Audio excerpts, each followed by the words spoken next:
But if you're the defense, you're feeling great about what you got going on. The only concern you have, if you get to the half, what adjustments will the offense make to try to defeat you?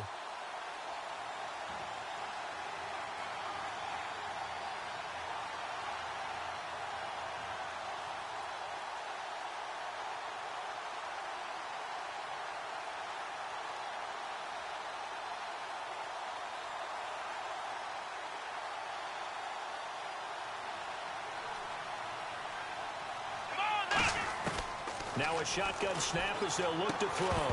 And incomplete there. A nice hit. Jars the ball free and brings up third down.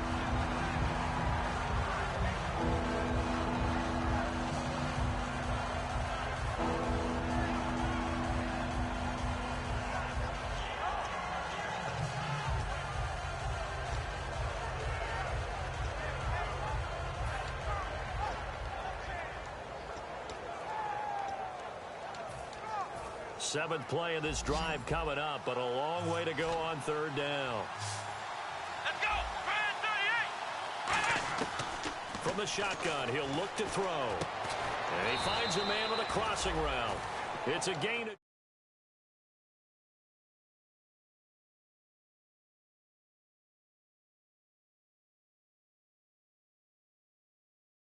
up the first. And the 8th play on this drive coming up. Shift together here from the D-line.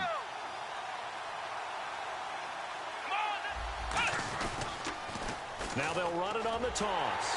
Down right around the 25. Just a yard on the pickup there, and it'll bring up a 2nd and 9. But it all depends on how the game is going. Is it a series of 1-yard gains running the ball? If that's the case, you might have to start thinking about throwing it a little bit more. But if it's just the occasional 1-yard run, hey, congratulations to the defense. They won that one. Come back and get them the next time. 2nd down, 9 yards to go. Let's go! 1, 9! They'll look to throw. And for the 3rd time here in this half, it's intercepted. Picked off here by Anthony Hitchens. And a big turnover there as his guys will get the football back. And out now comes Jacksonville as they get ready to go. And they're not going to play this conservative, I don't think. They had a field goal last time, and they're up, but they're looking to put a drive in the end zone. Oh, I agree with you totally. No one goes out on the field and says, all right, let's just settle for 3, except in certain situations, trying to ice a game, that sort of deal. Most of the time, it's end zone, and that's what you're thinking, and I believe that's exactly what they're thinking as they begin this one. Yeah, no quarterback ever goes out there saying, hey, let's get 3, right? Not one that I've ever met.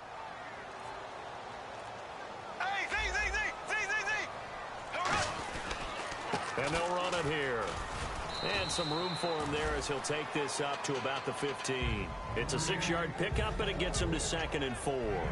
First play of the drive, let's give credit all around. Excellent blocking, but the guy carrying the ball, he was the finisher. A really nice run.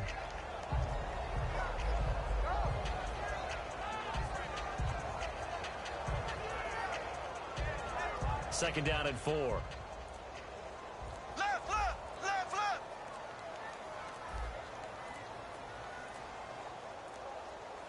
They come out here in the eye, and they'll go on the ground. Room here to run. And a nice gain there as he'll be taken down just shy of the 20. Now hold everything here. We're going to get a timeout by the offense. So that means they're down to 1 remaining here as we head toward halftime. And they're going to go soft on the corners. Ready, green, 90.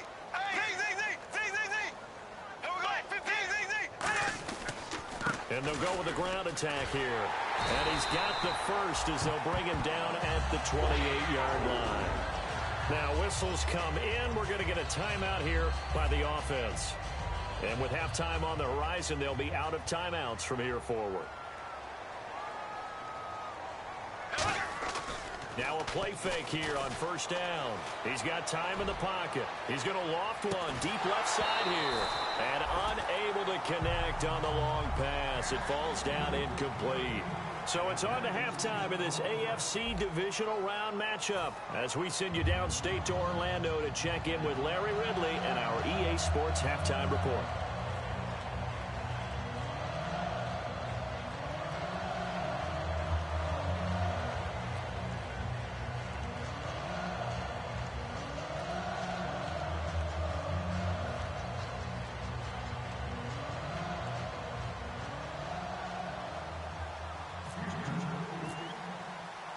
Both teams appear ready for the fight ahead, and we resume action here in quarter number 3.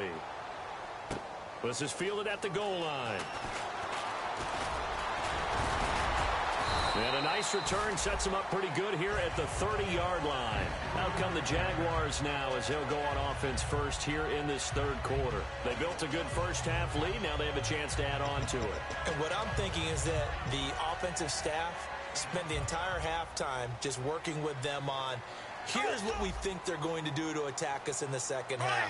Nice first half that we've had, guys, but be prepared for some change-ups. We're going to see them when we kick it off in the second half. See how they handle any adjustments that might be made defensively. And they're going to hurry back to the line now. On second down, here's Bortles. Tough day, tough sledding right there, and it's been that way the entire game. Not a whole lot of room to ramble for him. Yeah, you're right. It's been that way all afternoon. Didn't get a whole lot better there. Bortles going to try and throw on third down. And Robinson with a big catch. And they're able to convert on third with a solid gain of 23. And defensively, they were in zone coverage there. Do you have to be a little careful? You're losing playing against a good quarterback like he is to not play too much zone? Yeah, you have to be careful about how much time you're giving up. I think it's a good point you just brought up. So maybe if you still want to play zone, you go to a zone blitz scheme. And you can drop anyone out of your defensive front. Defensive end, defensive tackle. It doesn't matter. You just exchange someone to bring more pressure towards the quarterback and still try and cover downfield.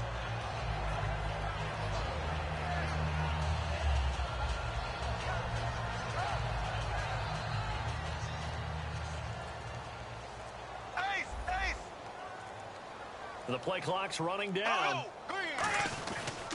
They'll give it to him right up the gut. And he'll get a little over 2, maybe a full 3 down to the 32-yard line. Andre Howell, the one to bring him down. Partner, we know today's NFL is really built around the guy throwing the football. And he is going to be hit and taken down. Bortles sacked. Call it a loss of 4 there on the sack. And speaking of the number 4, it brings up 4th down now.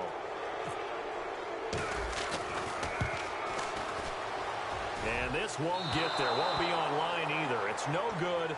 Off to the right. And this score will stay right where it is. Well, this winds up an empty possession. Everything looked okay. He just never got the ball on target. And knowing him, he'll be disappointed with that effort.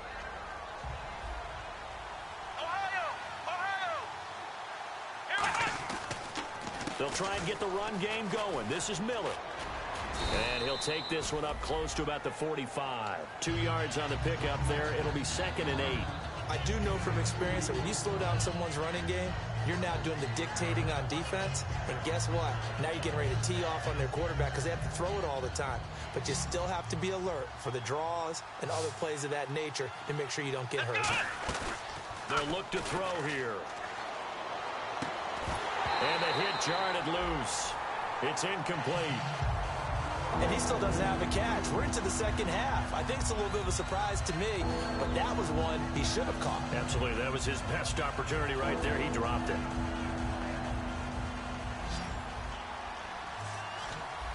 They come out 5 wide, 3 of them to the right side. On third down, he'll drop to throw. And this time he's got the hook up. It's complete. He got 18 yards out of that one, and it gets him a new set of downs. He went full scale, loose, flexible, finding a way to catch the ball in some traffic for a key first down. Yeah, really a nice job of adjusting to the ball in the air. Not the most accurate of throws, but able to adjust and make the grab. They go play action here on first down. Finding time. And he couldn't hang on. Would have been their 4th pick of the game. Instead, second down. While an incomplete pass certainly doesn't look like a good play, for the guy throwing it today, as many interceptions he's thrown, he's got to feel a sigh of relief that the ball actually hit the ground and didn't go in the other direction.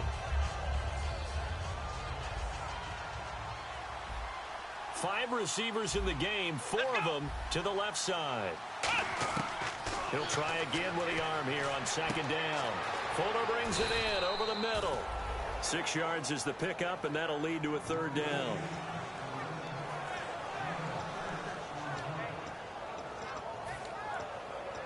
So completion on second down, that brings up third. Looks like the defense in press coverage here. Back to throw again. And no escaping this time as he'll go down. They got him for a sack. Dante Fowler in there to get him, and that's sack number 12 for him on the year. Here's Britton Colquitt now as he'll punt it away for the second time.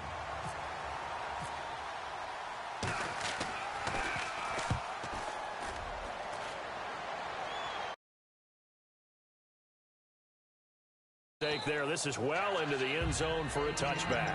The Jaguars getting set to go. Last time out, they had that long 50-plus yard field goal that they missed.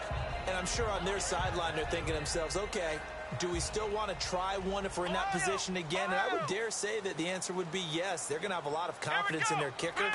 But just to be on the safe side, I'm sure they told their offensive guys, can we get a little bit closer this time? Closer. Yeah, well, you know, I'd rather get in the end zone first and foremost. But if all else fails, less of a field goal attempt for him. Offense in a good spot here, 2nd and 2.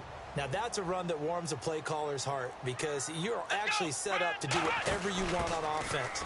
You can come right back and run essentially the same play because you have momentum, or you can fake that running play and throw something deep over the top, or you now feel like you have an extra down to play with because if you go ahead and just throw it and you don't get it, come back and try and pick it up on 3rd down.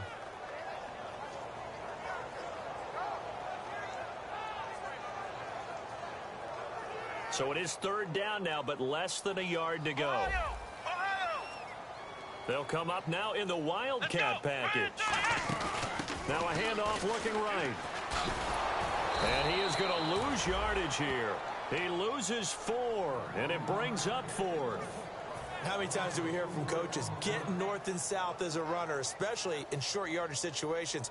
I'd say 3rd and 1 counts. That didn't happen there. Instead, they went backwards.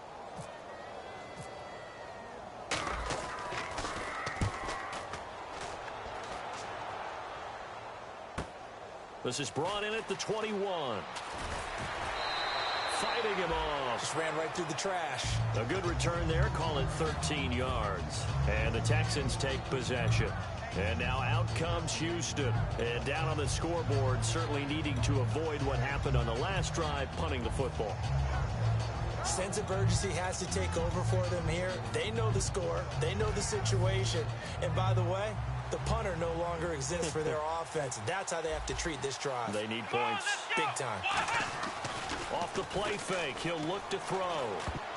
And they're not able to hook up there. Incomplete. He was looking to get it to his running back, Lamar Miller. And now it's 2nd down.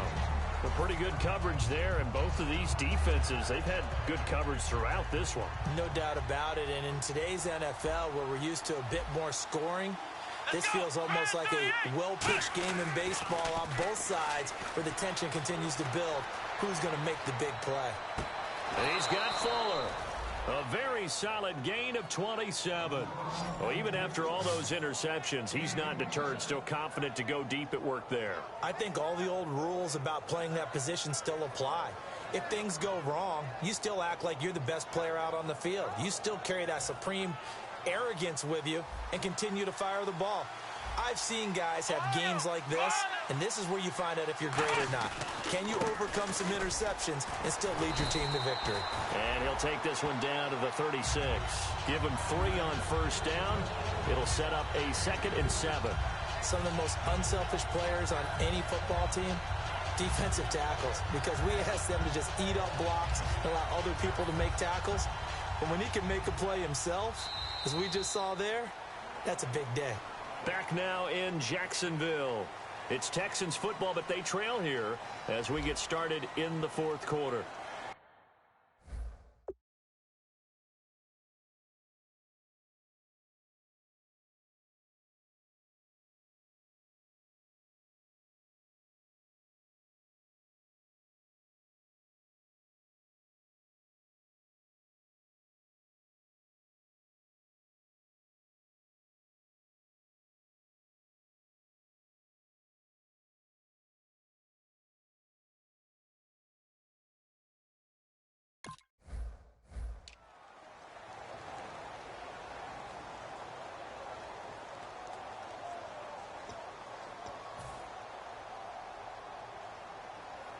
7 yards to go on second down. Here we go. What? 90. What? 90. Hey, we got time left. Watch that. Come on, man. Let's go. Get right, baby. Get up. Let's go. Do it. Back to throw here. Gets it to Strong. And give him 14 yards that time and a fresh set of downs. That was a nice completion on an out route, and those types of plays are the result of arm strength by the quarterback and timing by the receiver.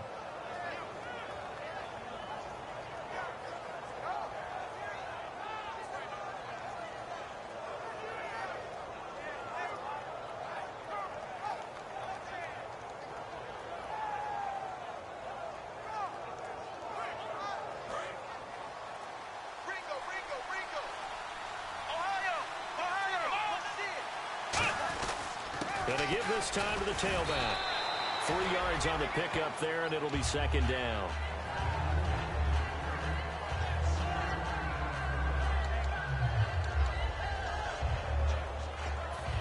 See if they stay on the ground for second down.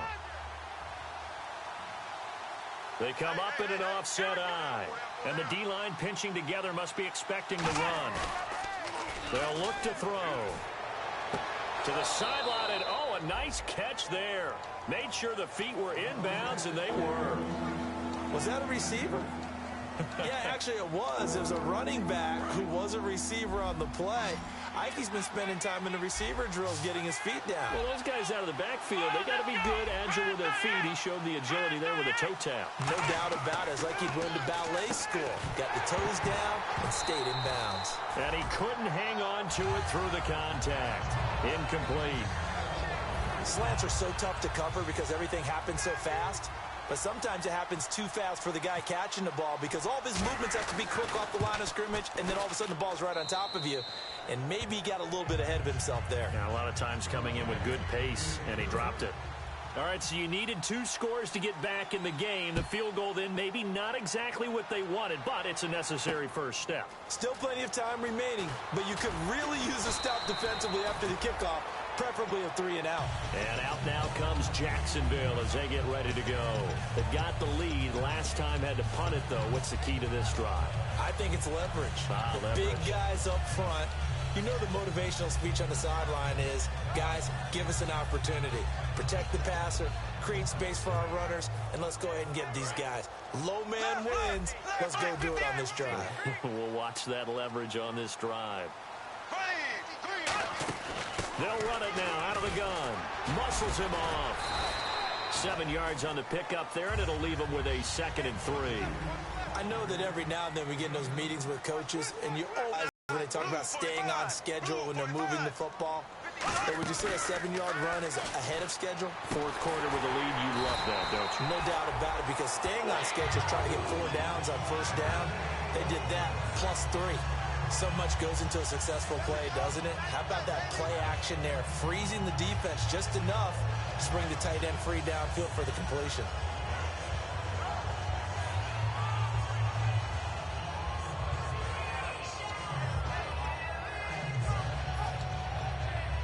Offense comes to the line now, 1st and 10. They'll need to get the play off quickly. So the D-line's going to spread out, and he'll give it here to his running back. And he is swallowed up right at the line of scrimmage. Just a yard on the first down carry, so it's 2nd and 9. And in this situation with the lead 4th quarter, they're liking keeping the ball on the ground, I'm sure. That's just smart football, but you know the defense has to know it as well. They've got to stop them here. So now we're going to see that loading the box in a big way. 6, 7, 8, 9, whatever it's going to take, puts a little bit more pressure on your big offensive line. Play clock winding down. They'll give it to him right up the gut. And some room to maneuver. And brought down, but not before reaching the 45-yard line. When a coaching staff sees their team run the ball this successfully in the 4th quarter, they're really excited because you can plan for a running game all you want and want to press that advantage when you get it. But for the most part, it's a little bit of a surprise. And right now, they've got to keep that going, want to continue continue to grind out the clock because it's definitely in their favor at this stage of the game. Can they close the game out and continue to do exactly what we just saw there, and that's run the football? Second down following the run. They come out here in the eye. Now they'll throw it. Bortles. He's just going to dump this one off to his fullback out of the backfield. They'll give him a yard on the play, and that's going to bring up a third down.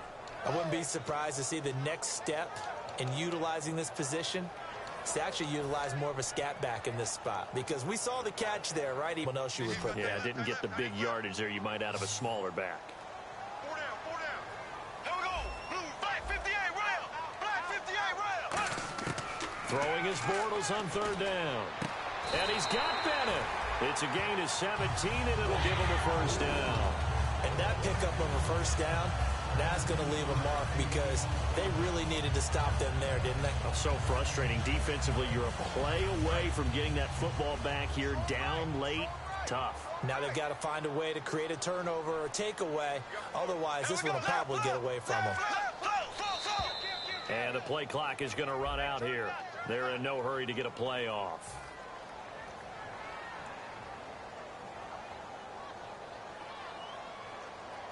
Getting late here in the fourth, and if this team has any chance to win this football game, their defense obviously needs a stop here. Here we go now. Blue 45. And they'll go ground game here with a tailback. No gain on the play there. Second down. And the offense here just looking to stay in bounds, complete the short passes, and put this game on ice.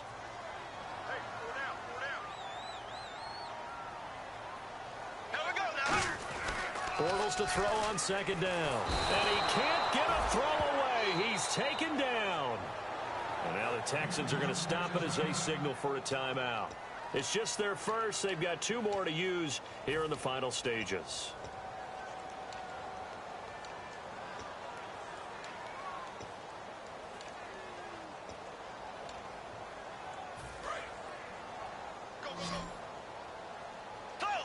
They come out 5 wide, 3 of them to the right side.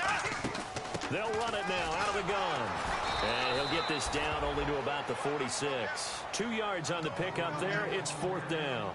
But once again, a good example of situational football. That was 3rd and very long, so you know they were guarding against the pass. And when they decided to run the ball, that was okay. Whatever yardage they picked up, as long as they didn't get to the first down marker, the defense was willing to concede. And now the Texans want to call another timeout. That'll leave them with just 1 remaining in this 4th quarter of play.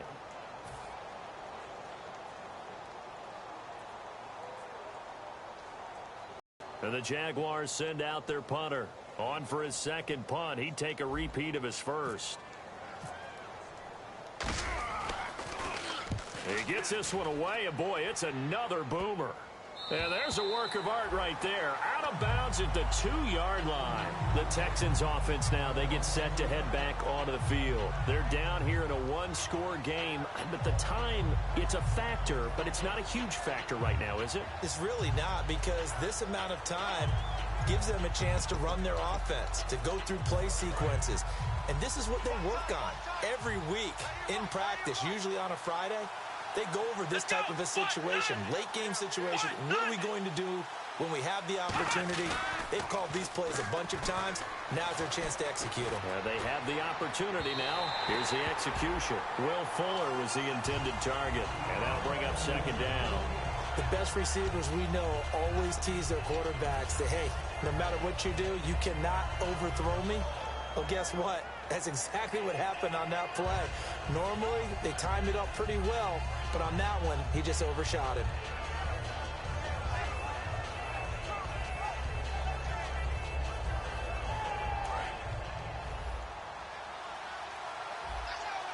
They come out 5 wide, 3 of them to the right side. Back to throw. In trouble, and the ball's out. It's in the end zone loose. And this will be gathered up in the end zone. And that's a defensive touchdown. This was a close game. They needed a little breathing room. Boy, they got it right there on that return for a touchdown. Yeah, we would say that this could be huge. Forget it. It was huge. Gave him a comfortable lead. The Jags offense now gets set and heads back onto the field. They're out in front. Last time they had to punt it away. We'll see if they can add to their lead now. They don't want to go out and punt it away again. This team now wants to get a cushion, put people away. They want to run their offense and have it end up in the end zone. It's up and good, and that makes it 17-3.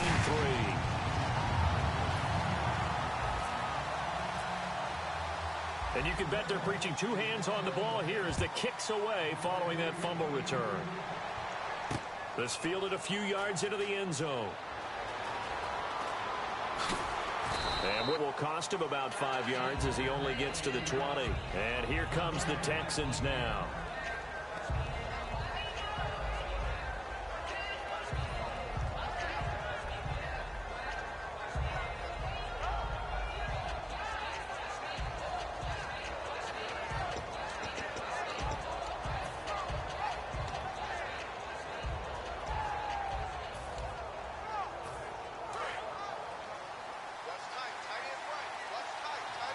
And no press coverage here. They are backing off in the secondary. They'll come out throwing here to start the drive. Fuller brings it in over the middle. And he'll be taken down, but not before he gets into enemy territory. There will always be a place for methodically marching the ball downfield. But when you can pick it up in big chunks and strike like that, have explosive plays, that's often the difference in winning and losing. Those types of plays that can knock a defense off balance, that'll drive a team towards a victory. Now that has to be fun for a head coach to watch. They've been working on clock management since the first day they went to camp. And guess what? It all came together there. A team that understood the situation, got out of bounds, and stopped the clock. He's got Fuller. And inside the 20 before he's brought down. 12 yards on the pickup, and that'll be good for a Houston first. I think that's a big pickup for a first down because when you run a drag route against zone, you're sometimes asking for trouble because you might run into a defender. Yeah, well, there they ran into a first down. Executed it to perfection. Jalen Strong, the intended receiver, and it's second down. When defenses get to the quarterback that quickly, a lot of times it's called a jailbreak. It wasn't quite that fast, but fast enough that he had no time to look downfield and set himself to throw the ball. And as he tried to do that, he was hit, and it forced an incompletion.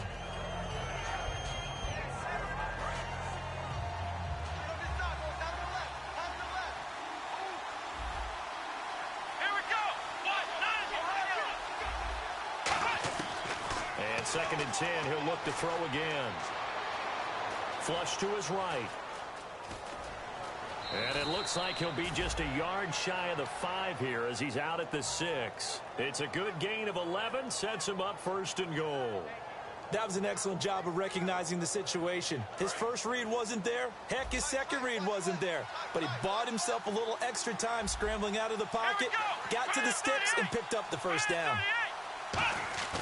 Now a play fake here on first down. That's caught at the 2.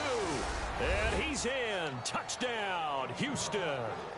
Lamar Miller from 6 yards away. And the Texans have cut it to within a score. And there's the touchdown that they needed, so they'll celebrate. But the guys on the sidelines, they've got to stay focused. The onside kick team, they need them to get the ball back. Yeah, part one of the equation done. Now they need to convert and get that onside kick. And this is going to be recovered by the hands team. And that should just about put a capper on this one. Fourth quarter, they felt like they needed the football back. Unfortunately, they couldn't get it. And I know we've brought analytics into the game, and someone has said here that the data says that when a team's expecting an onside kick, 80% of the time, the team expecting it, they do actually recover the ball, which is what we saw here. I just wonder if that number is much more of an anecdotal type of a number. Kind of like when the coaches tell us, well, when you score on special teams, 93% of the time you win the game. I'm still waiting to see that number is empirical. Now hold everything here. We're going to get a timeout.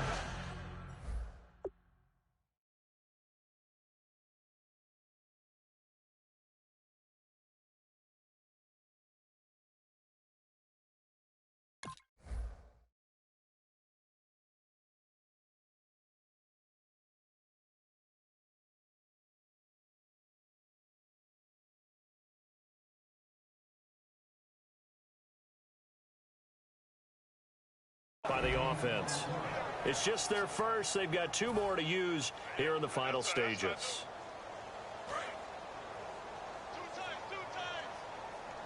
They come up in a 2 tight end look here. Come on, let's go! And he is met at the line of scrimmage, and he goes down right there. Now whistles come in. We're going to get a timeout here by the offense. And as the 2 teams talk it over on their respective sidelines, we take a break. And again here, we'll see the Wildcat.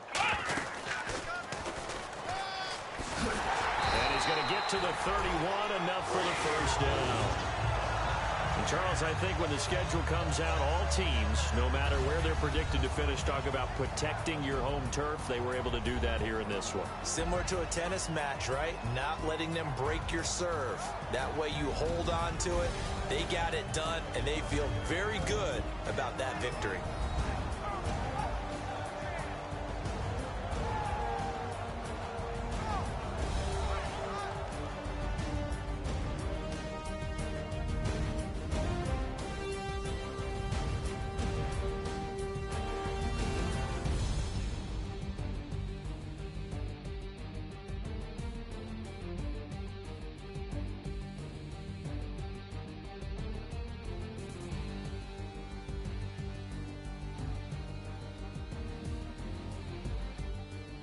So that'll just about do it for Charles Davis. I'm Brandon Gaudin. You've been watching the NFL on EA Sports. For more, log on to easports.com.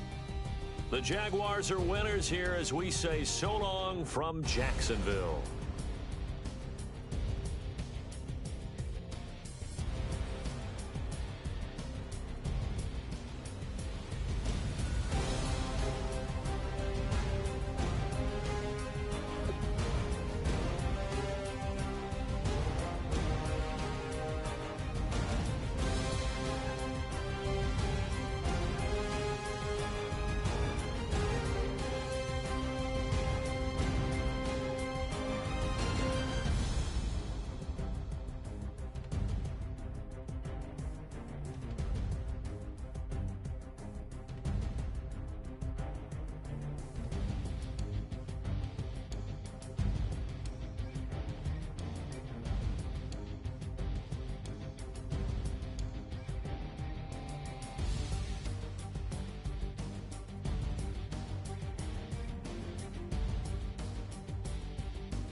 It's a bird. It's a plane. No, it's the motherfucking Madden God. I'm back. I've been calling myself the Madden God. Hey, hold on, let me go get my dopey dope. I'll be back.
Elite pooper scooper.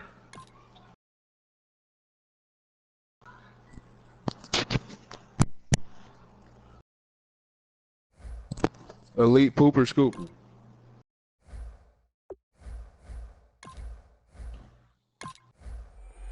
That's Mackenzie. Oh yeah, I was talking to Elite Legend.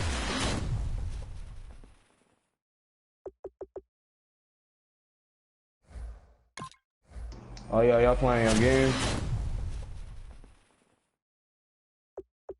Let me know when y'all game over so I can advance the week. I gotta get niggas W's and get niggas cloud, low franchise.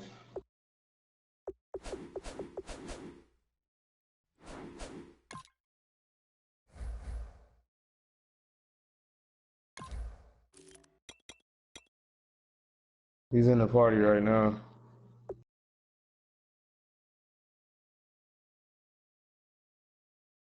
All right, let's look at this young schedule. All righty. All right, league schedule. All right, let's see. Bengals. You're already playing your game.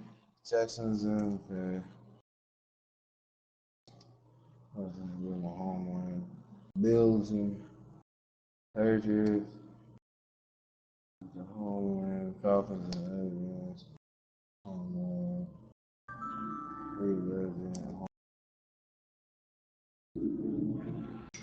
Home win.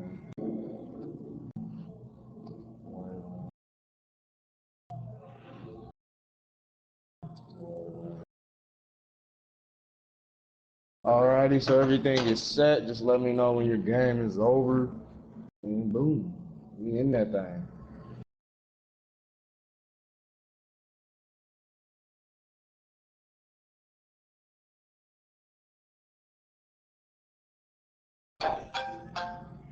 Hello?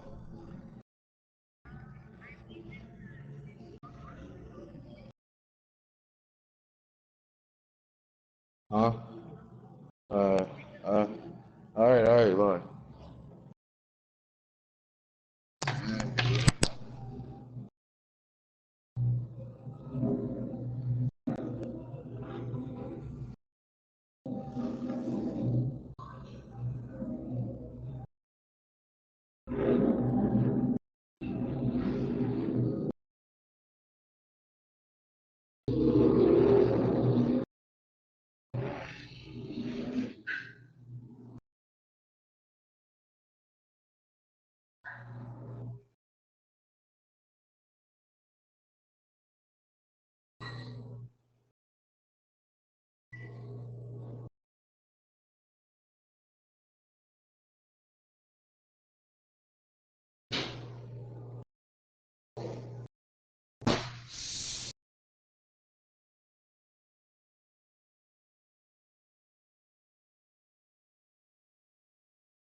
All right, I'm back.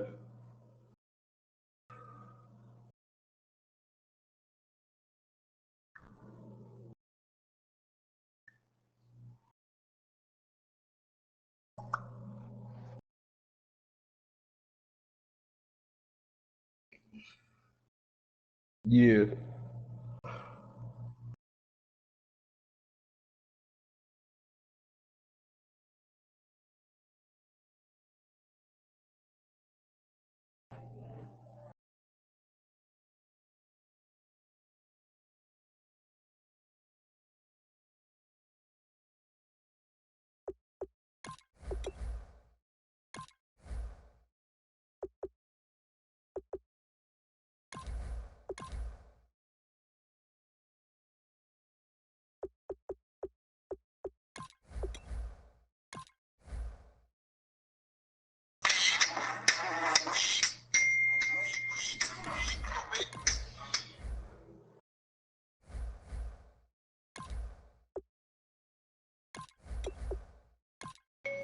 He said he on Craig and Centennial, I think.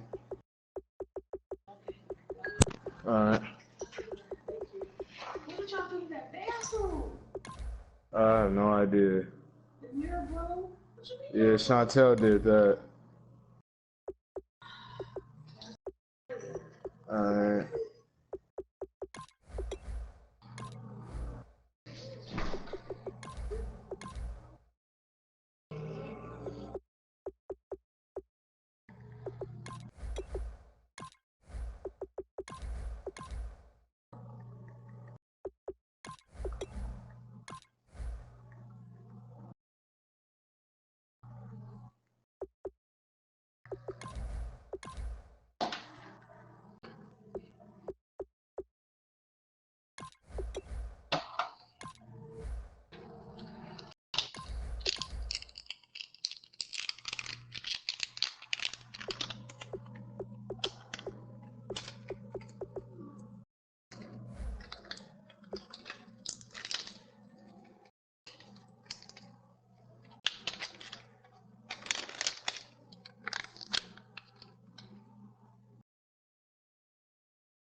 Oh, fit to trip the fuck out. Like, hold on.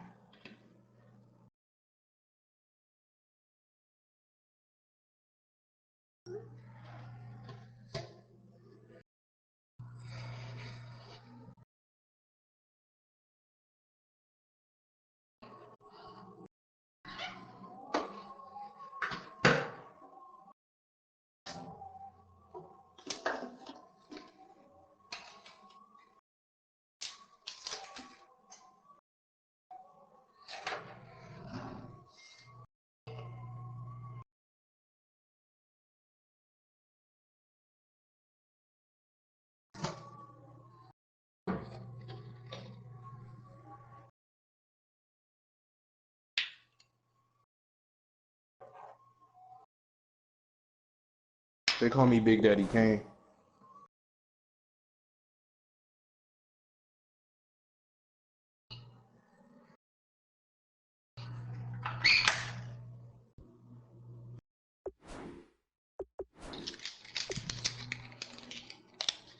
Actually been my phantom. Dancing to the stars, the Star Spangled Banner.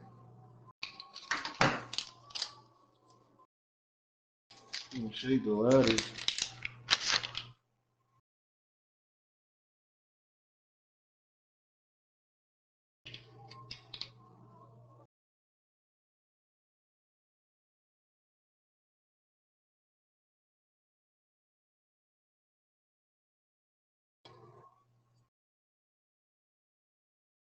You broadcasting the game?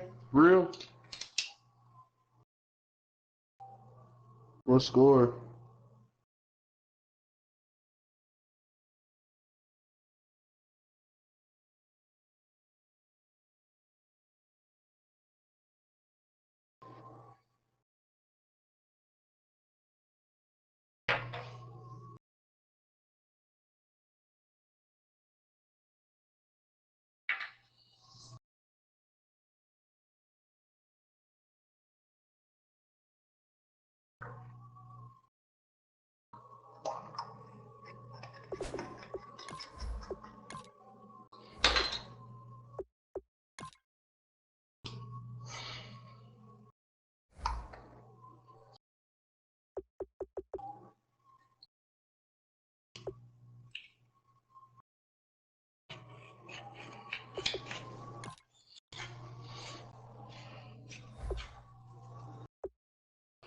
Midwest reminds me of California.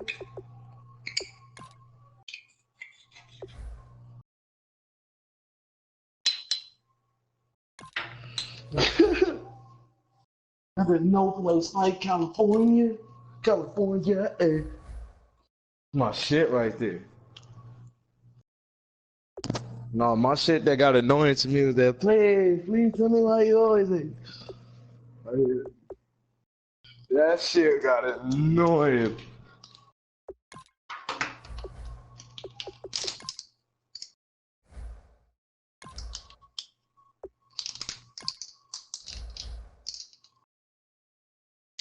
Like when I first heard the song was on the game, nigga, I was bumping my head. I'm like, hey, Madden did that. Madden did that's what the fuck I'm talking about.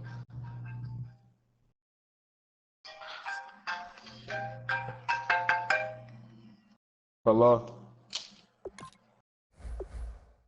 Hello? What's up? I'm saying what he on right now. The nigga just text me back, so I'm gonna see what you said. Centennial. You didn't even send me your address, nigga. Alright. My cousin is such a dumbass sometimes. Nigga call me for some weed and be like, so what's going on? What are you talking about? Nigga, you never sent me the fucking address.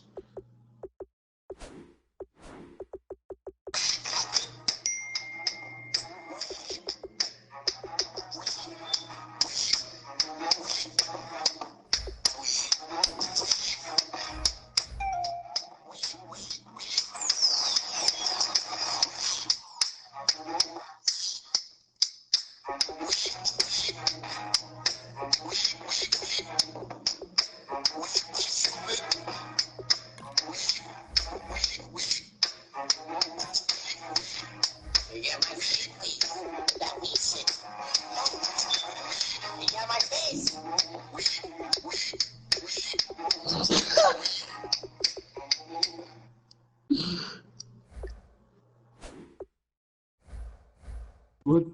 You saw that weaving shit? What the fuck? Bro, did you see how the kid jumped? Like, he looked at him like, what the fuck?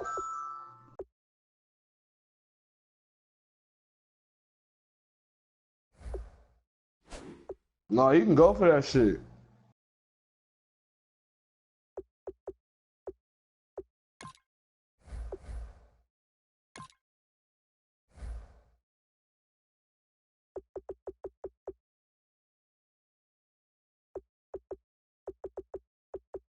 That nigga Jet said I own my division.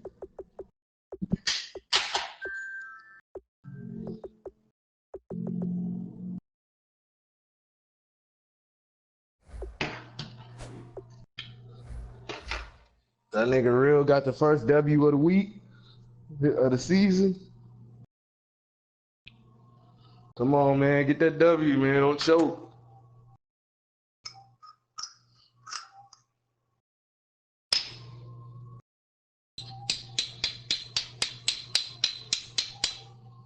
You and Fresh, man. I don't know what's going on.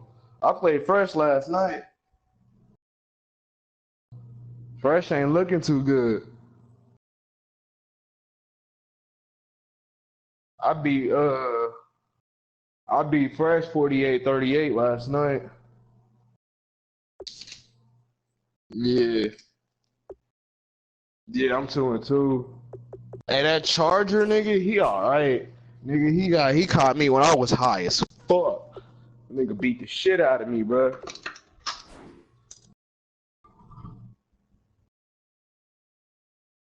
Yeah.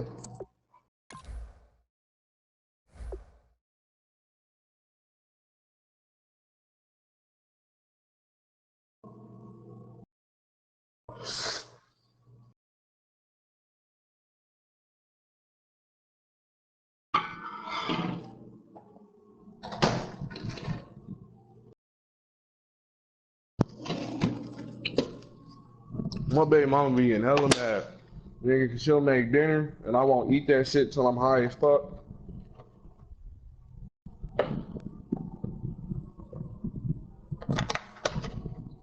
And then I'll fuck around and forget about it, and it'll be sitting there for like a day.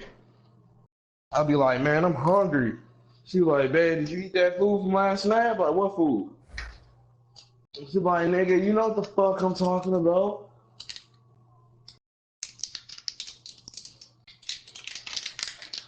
Have your girl ever made some nasty shit and like you didn't want to say it was nasty because you knew how mad she would get?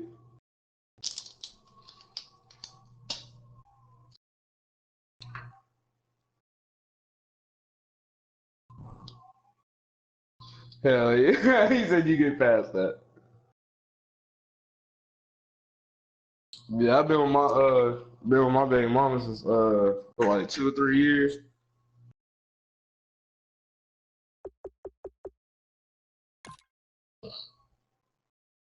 Yeah, 2 or 3 years. But you know, I've been like me and her been messing around since we were like 13. So I'm 20 now and she's 19. Yeah.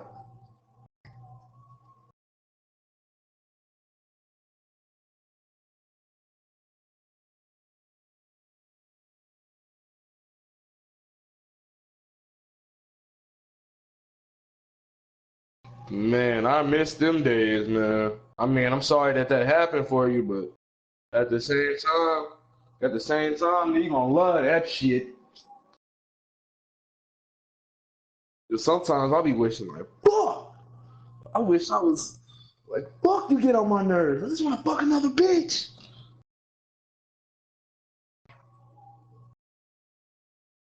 It's like, bro, I'm black. I'm a black, but I like Hispanic girls too. Like, man, Hispanic girls, man. But my baby mama, she black. See, I'm African. I say African. I'm Jamaican and Indian.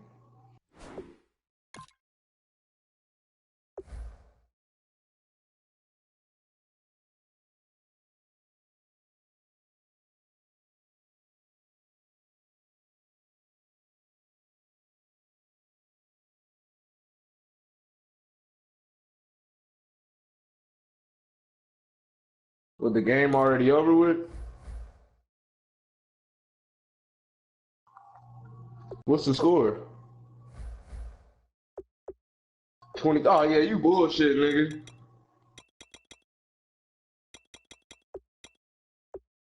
He's still messaging.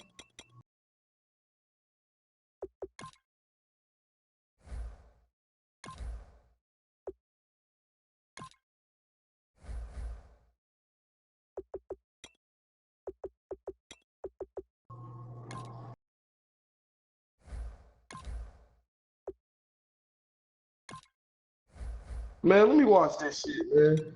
Y'all got this shit sounding exciting.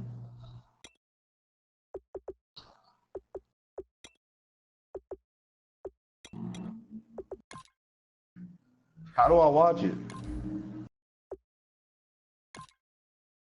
Yeah.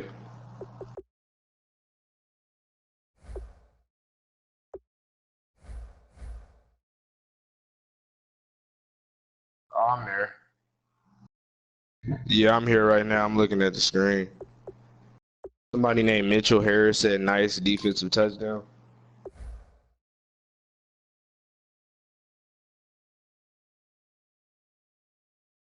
Oh, that's you?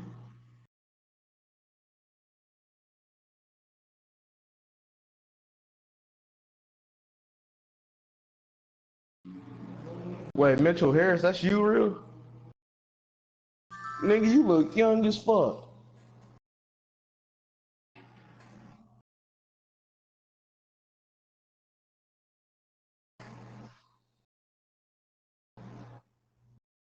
You 50 and you look like that?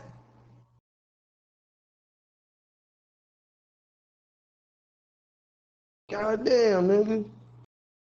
Nigga on steroids.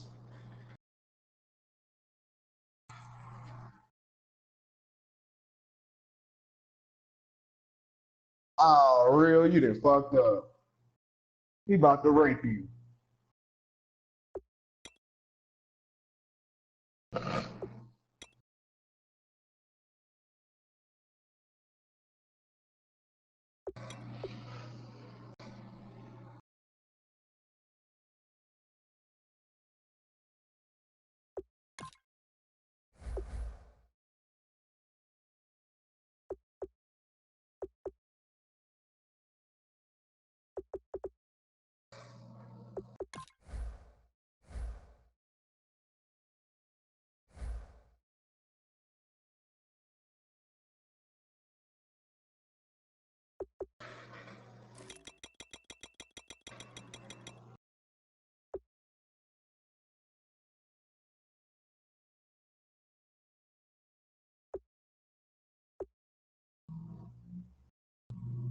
That was nasty. All right, real. I see you.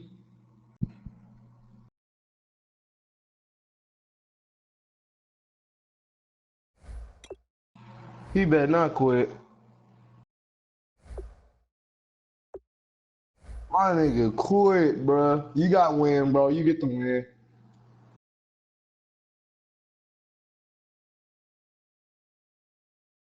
Yeah. You got, even if it don't, bro, I'm about to go to that shit right now and give you the W. But nigga, he can't even lie and say shit because I was watching the game. So as soon as hey man, this nigga was doing that, nigga, I was watching the game, bro. Huh?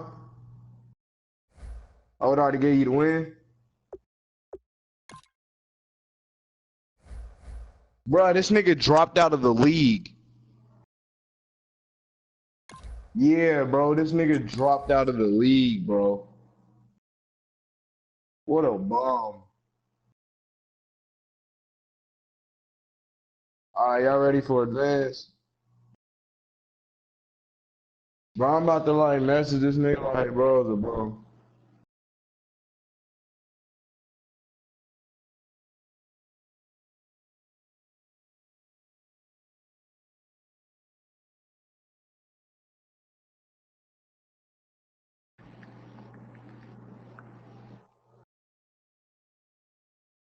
This nigga left the league, bro. This nigga's a bum.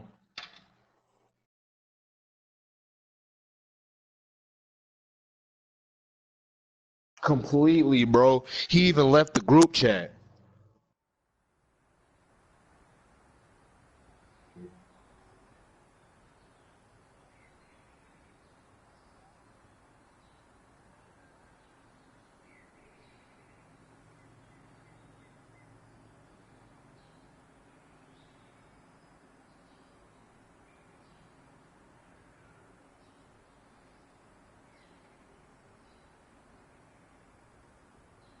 I'll play a song.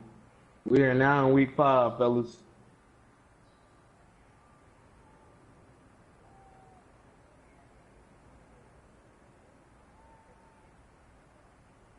That was some bum shit. Nigga left the league.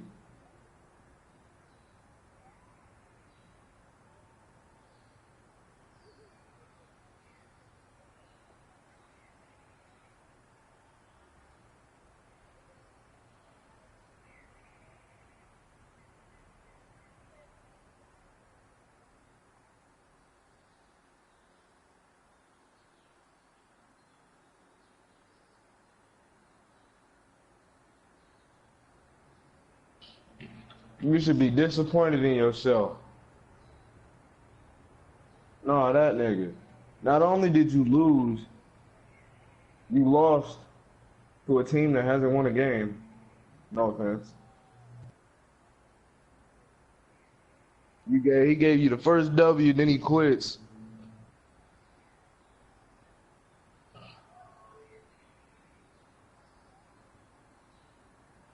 They trash for leaving.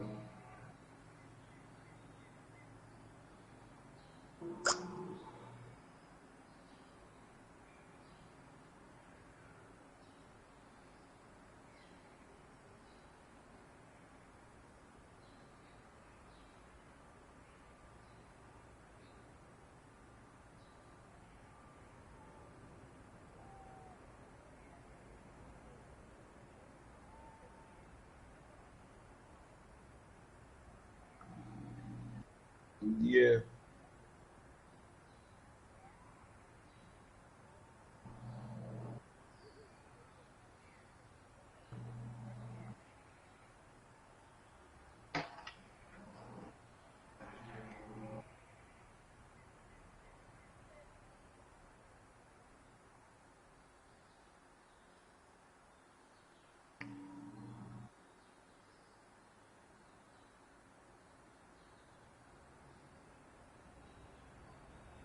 They got game of the week, Falcons and Broncos. Yeah, they're the only they undefeated.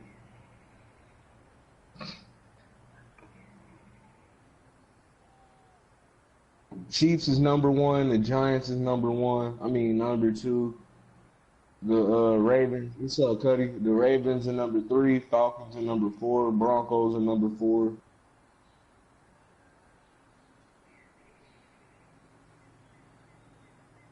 Bro, I'm number fucking 16 right now.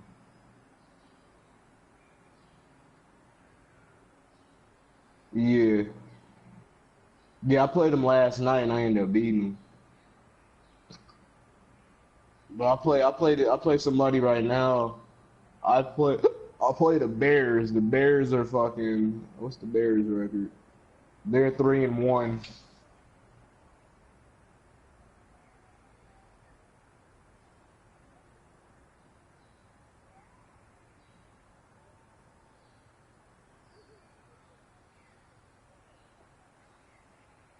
Then after this, yo, I might start a 2K league.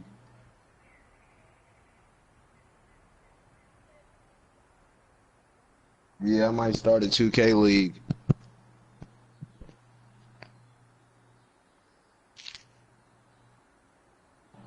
Man, I need to go ease my mind and get high.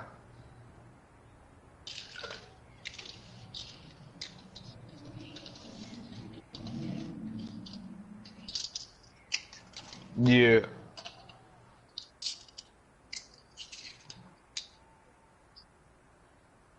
Yeah, I already changed it. I changed it to 250 each. Good shit. I appreciate that. You just reminded me about something.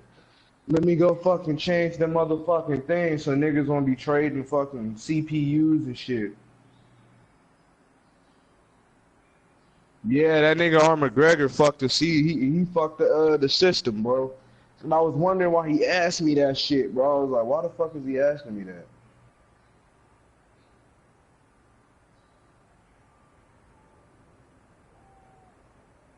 Right, how the fuck that's what I'm saying. I'm like, whoever gave you Grunk is a dumbass.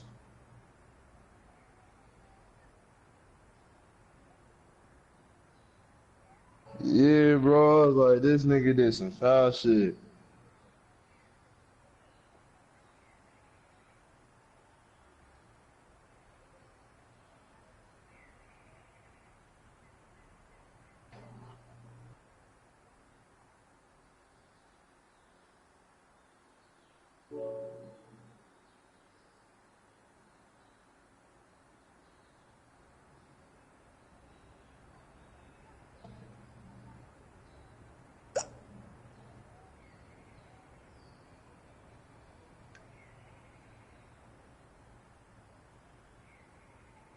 I already changed the settings. Yeah, I just changed the settings already. He said you can't let him slide.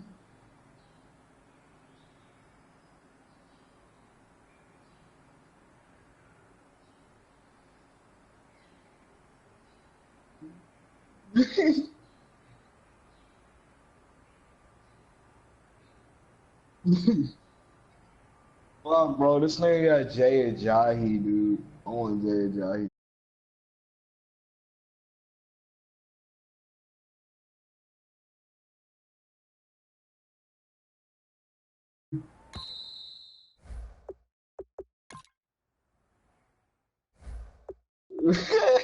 So lock the warning down.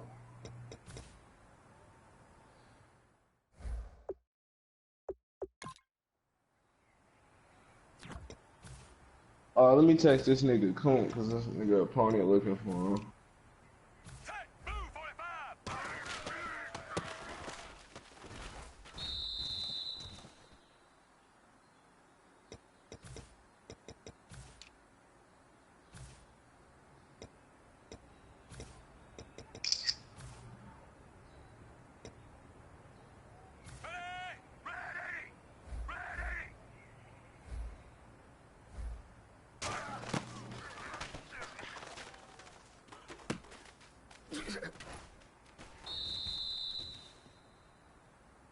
I want a Jahi so fucking bad.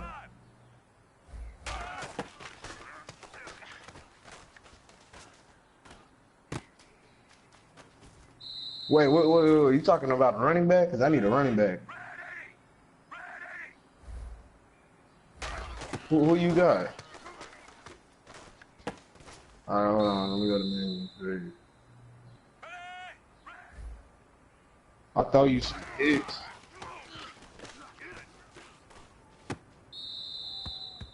Damn.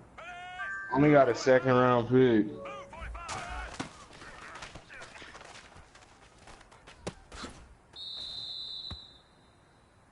I'll give you a running back for a running back.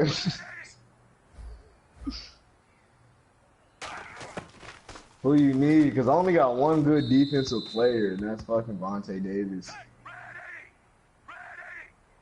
Everybody else are my starters, and they all 70s and shit. Set, move, 45. Move, 45. 'Cause I got next season. I got a few people about to retire. I know Trent Cole about to retire. Robert Mathis about to retire. Who else about to retire? See, my defense, okay, my strong safety about to retire. Mike Adams. My fucking kicker might retire. Adam Vinatieri.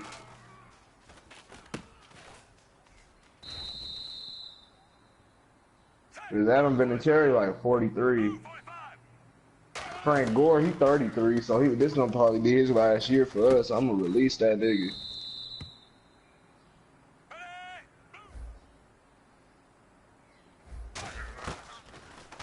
I need some. My wide receivers are good. I mean, I need a little more depth.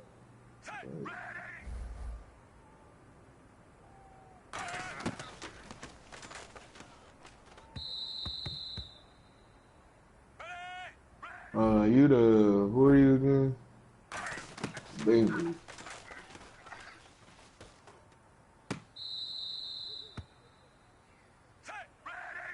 Who you want for that boy AJ Green? No, good.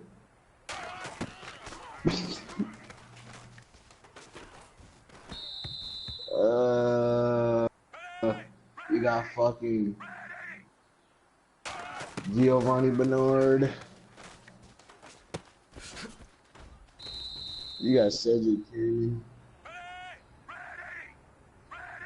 I low-key want, who you use more? Do you use Jeremy Hill or you use Bernard?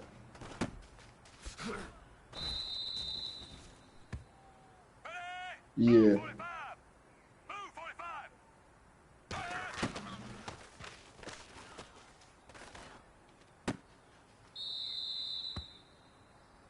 I see a few people I want. Fucking Brandon LaFell from the Patriots. Well, he used to play for the Patriots. And then you got Tyler Eifert. I know you probably ain't gonna get that nigga Eifert up. No, your tight end, yeah.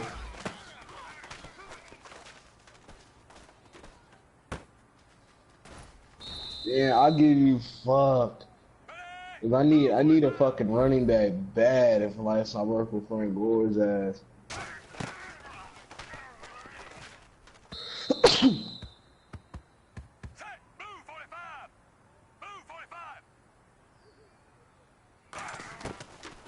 Yeah.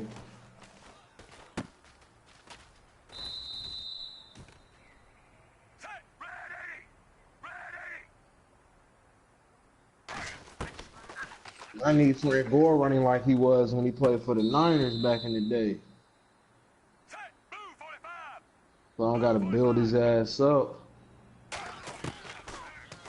Fuck, man. I'm about to go to free agency real quick and see if there's any good people.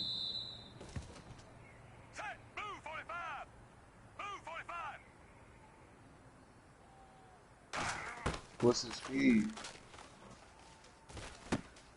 89 speed? What's his trucking? Woo!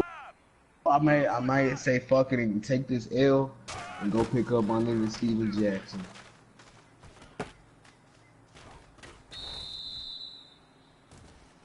Yeah, I need money. I see a couple niggas I can grab, bro. Right now, outside of my nigga, I might bring my nigga Trent Richardson back. Set. Ready. Ready.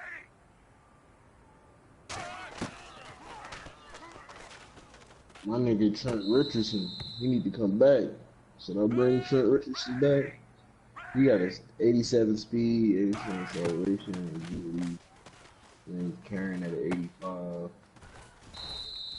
That nigga trucking at a 79. So it's not good. No, I don't know, Steven. Might go Steven Jackson. Stiff arm. Ball carry. Yeah. Set. Move 45. Oh, yeah. Steven Jackson, we're gonna have to do like we used to do back in the day.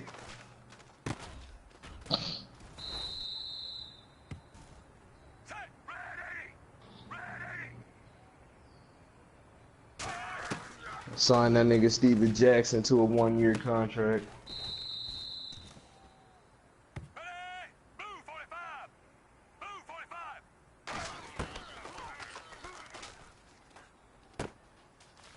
So we have 2 vets in the backfield. Set. Ready. Ready. Somebody getting cut. Who was it gonna be? Set. Ready. Ready.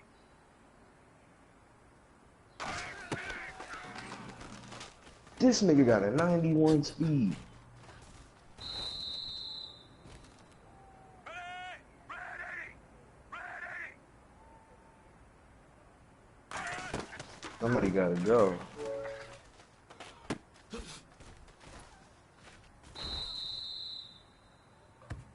You gotta go, my man.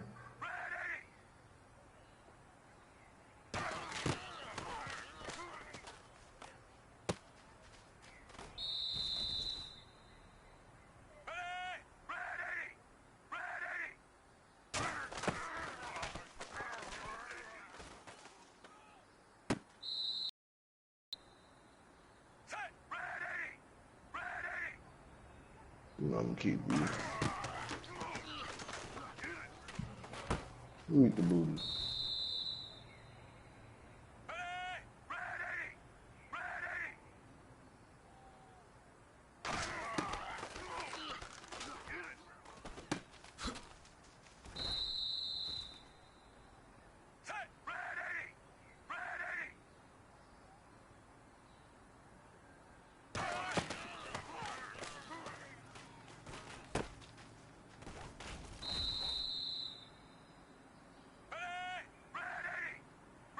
Not to have this boy running like a fucking bull.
Set, move 45.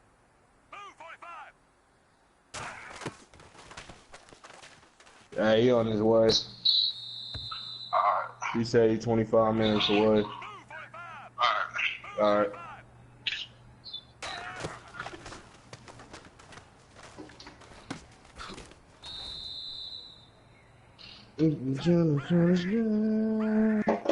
We saw you do.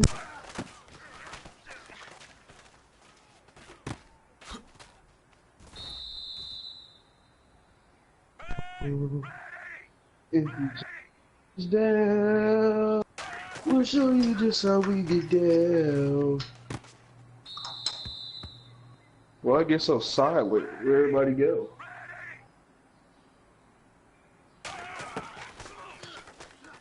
Hello?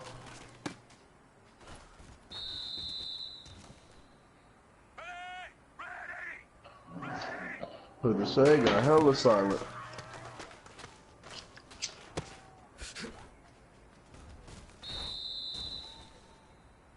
Set, move 45. Move 45.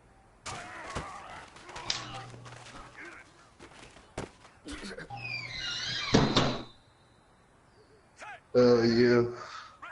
They lost 2 games. 2 games was a sim, and the other game was a loss. Well, he lost twice, and then the other game was a sim. Well, fuck, let me rephrase it. He lost twice, and the other 2 losses were a sim. I couldn't fucking talk right for a minute.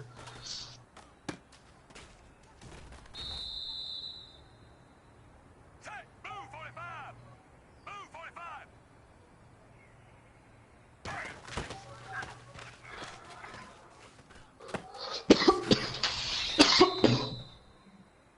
Set, ready.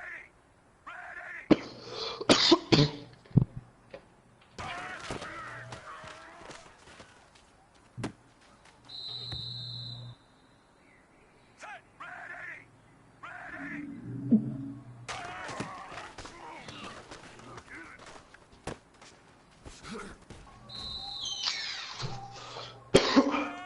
Move 45.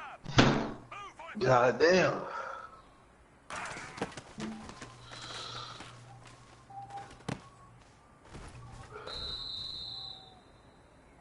Set, ready. Ready.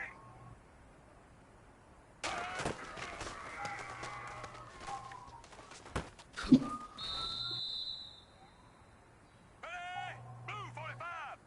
Move 45.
Alright, vote.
What's going on, everybody, and welcome back to another Through the Years. Today with one of my favorite receivers of all time, talking about Chad Johnson. He had a great shot at maybe being in the Hall of Fame. I don't think it's going to happen at this point, but you know he was still one of the funnest receivers to watch play over the past, 10 years or whatever it was, man. So anyways, we're going to kick things off in NCAA 2001. Now, one of these receivers might have been him, but he did wear 80 in college at Oregon State. If you don't know, he went to a junior college before transferring to Oregon State. He wore 80, and he was only at Oregon State for one season. So maybe one of those receivers with him, but I do not know for sure. Now, anyways, his numbers in college look like this: 12 games, 37 receptions, 806 yards, and 8 TDs. Now, his numbers in Madden 02 look like this: 66 overall, 87 speed, 54 for his strength, 55 awareness, 87 agility, 88 acceleration, 66 for his catch, 66 carry, 80 jump, and then a 58 break tackle. His rookie year numbers look like this: he played in 12 games, started 3 of those games, had 28 receptions for 329 receiving yards, plus 1 touching. And then NFL 2K2, he is 69 overall. Now, I know that Ben Roethlisberger was supposed to be like the next one I do. Unfortunately, I just sold my Xbox One and my copy of Madden 16. I know what you're thinking. Just go to GameStop, you lazy bum, and get a new one. Well, GameStop is throwing like $20. She was selling it. I on Amazon, got my copy on Friday. So I'm sorry. I've been Ben Roethlisberger fan. But anyway, man, we're going to Madden 2000. 71 overall for my man Chad Johnson, a.k.a. No Johnson. He comes in with high speed, 52 for his strength, 60 for his awareness, 84 dribble, 88 acceleration, 73 catch, 69 carry, 82 jumping, and a 63 tackle.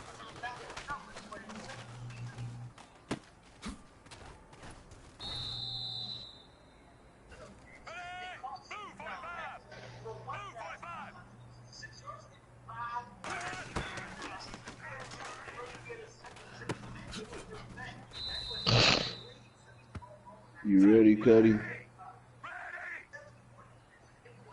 Hello, what's up, Cuzzo? You ready, man? You got game of the week. Both of y'all undefeated. Somebody gotta lose.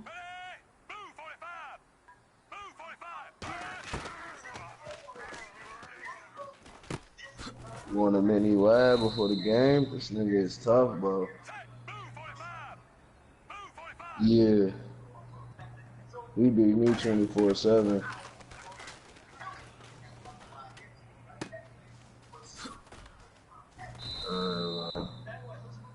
I'm gonna run everything he ran.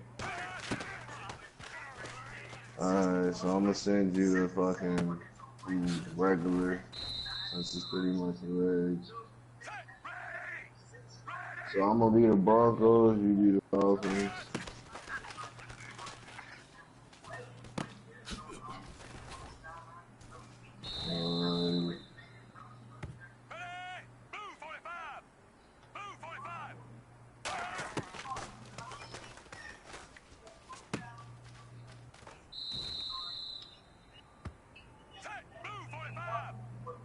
You gonna get the little collection shit when they come out.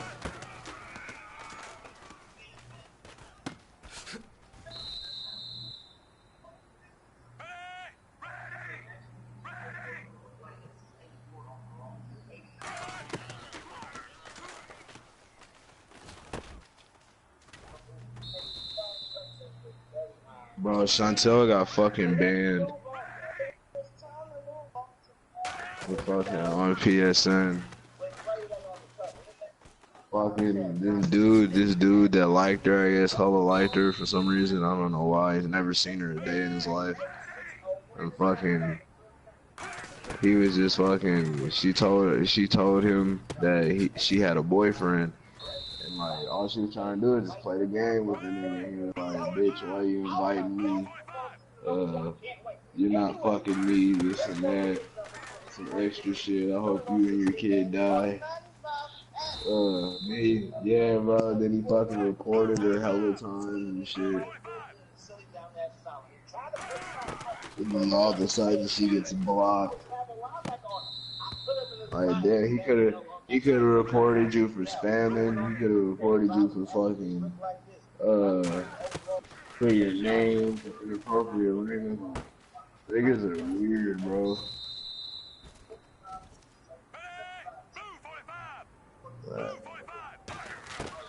I'm saying, like, you that lonely, man. Like, you're weird. What team is he in?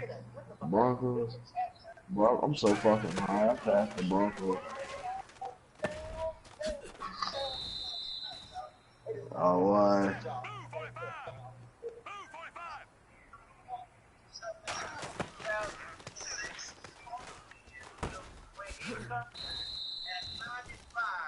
Overall. That's right, 95 overall in Madden 06. He also comes in with 94 speed, 55 NBA awareness, 95 agility, 95 acceleration, 94 first catch, 62 carry, 93 jump, and a 59 break. Tackle leading the Patriots in his dust. Oh my gosh. Making it so easy once again. Going downtown is Carson, and he's going to bring that one in. Now his numbers for this year look like this. 16 games started. 97 receptions. That's right, 97. 1,432 yards receiving, and again, 9 TDs. Definitely showing why he was one of the best in the game. In the whole game. I think it's time for the next gen back then on the Xbox 360. Move 45! Move 45!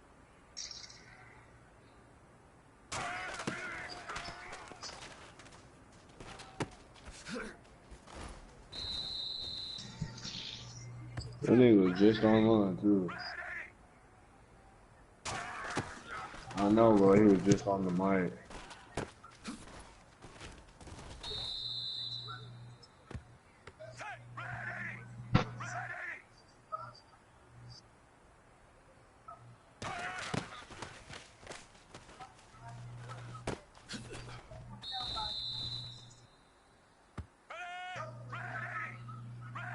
This is all this nigga ran on me, bro.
Hey, I'm just finishing up this practice, and we can do our thing.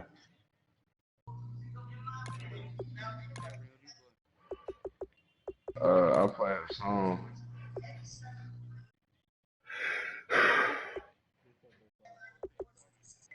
Elite Legend. I just want to run the defense. I just want to use this defense he was running.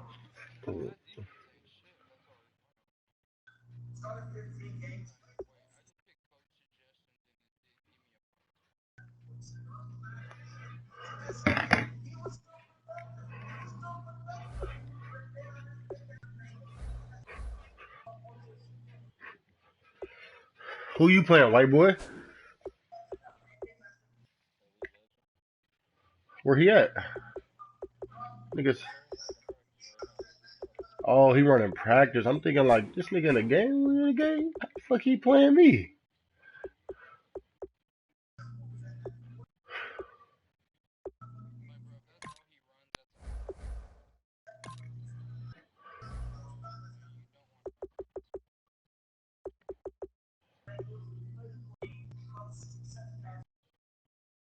Somebody just got a nice touchdown.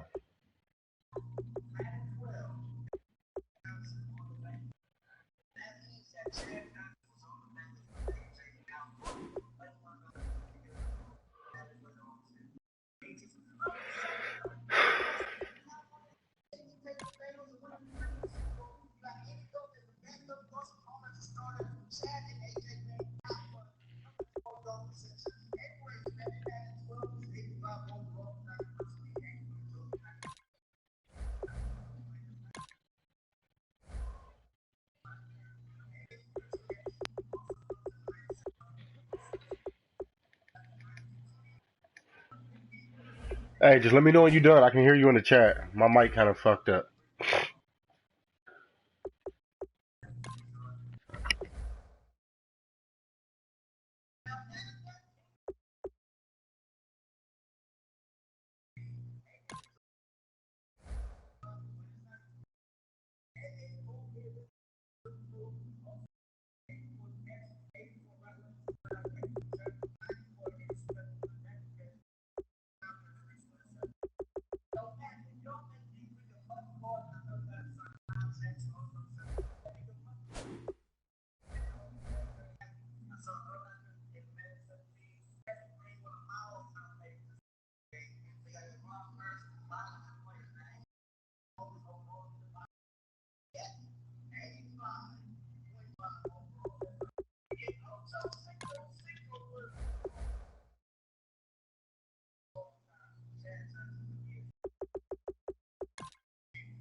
Yeah, bro.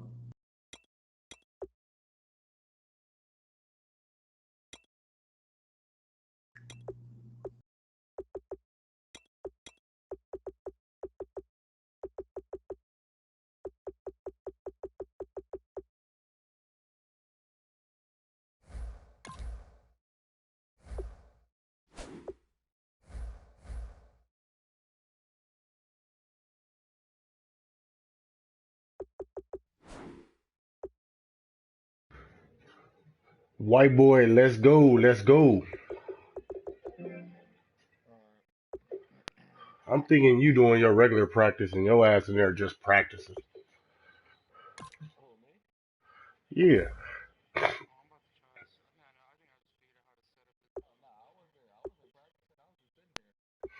Oh, okay. I keep thinking you that other dude. My bad.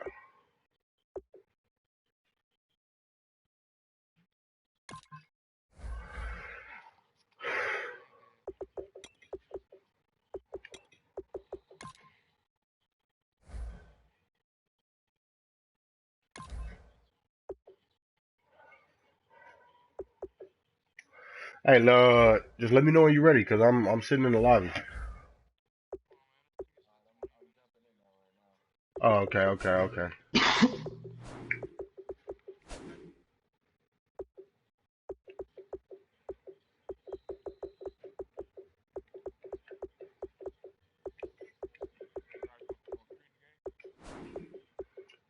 I should be streaming right now though. I'll put the link in the chat.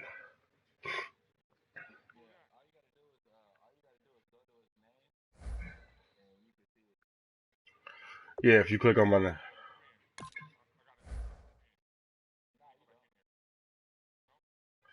Oh, Ravens, yeah,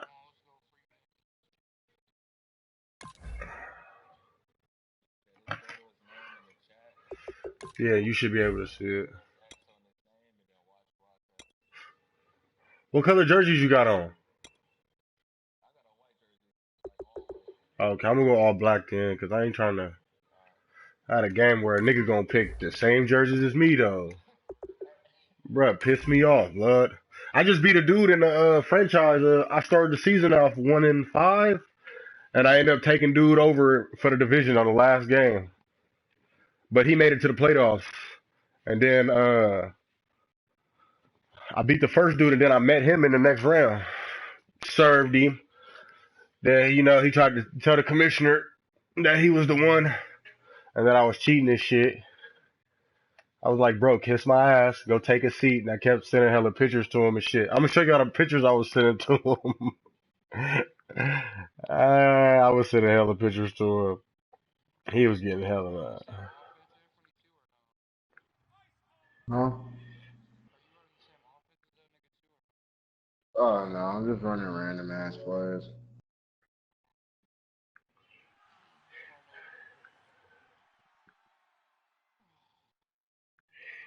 Hey, I was sending him hella pictures like this. And this nigga was mad at me. Hello, everybody. I'm Larry Ridley. You're tuned Hey, I into can't the talk though, cause this NFL mic's on like hanging off today's one ear, sports. nigga. I need some tape, so I'll Today's talk to you in a game minute. features a very active secondary. The Cheap Ravens as are fuck. #1 in forcing interceptions, and they'll be up against the Redskins team that will need to avoid those turnovers. With that, we'll send it over to Brandon Godden and Charles Davis. They've got the call in this Week 5 matchup. Larry, we are coming to you from the heart of Baltimore, nestled between Russell Street and I-395. We're at M&T Bank Stadium. Today, we've got a good Week 5 matchup in store here between the Washington Redskins and the Baltimore Ravens.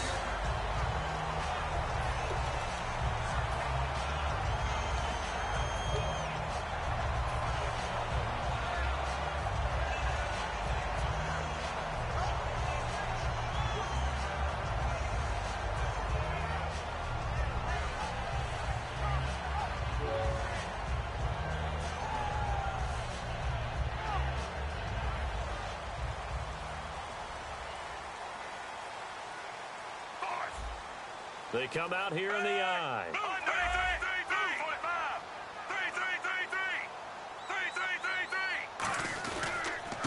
Now a carry here for Terrence West. And he'll be taken down right around the 34 after a pickup of only a yard. Trent Murphy, the one to bring him down. And a lot of the weight of this offense falls on the shoulders of the running back. That's because the offense knows if they give him any openings, any opportunities, he can turn it into a big play at any time. Passing play. Flacco surveying the field. He's going to loft it deep right sideline. And it's knocked away and incomplete. And now a look at the Washington defense. Ryan Kerrigan is an example of bringing the best of you from college to the NFL and remaking your game. Terrific guy causing fumbles at Purdue, has done the exact same thing in the NFL, then lost weight and became an absolute terror rushing the passer. An early tough test on the opening drive. This is 3rd and 8. 3rd down. Flacco needs a decent chunk of yardage. And that's caught by Smith. And he'll be taken down, but not before getting this inside the 30. And that goes as a gain of 37 on 3rd down.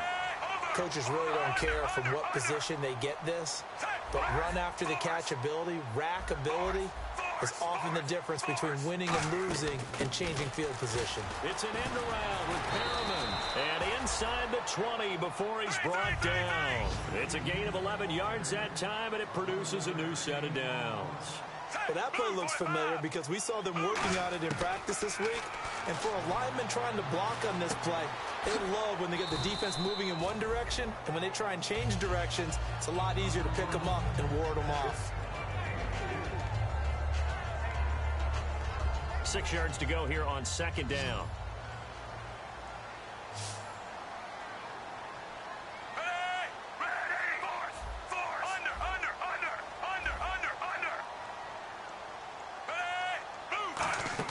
Well, now they'll try the end around. And they're going to lose some on this play. Being knocked back to the 18. They'll wind up losing 3. And now it's 3rd down. 3rd down, Flacco from the gun. And he'll take it into the end zone for a Ravens touchdown. Mike Wallace, his first touchdown as a member of the Ravens. And the Ravens have taken the early lead. And the Ravens lead at 7-0.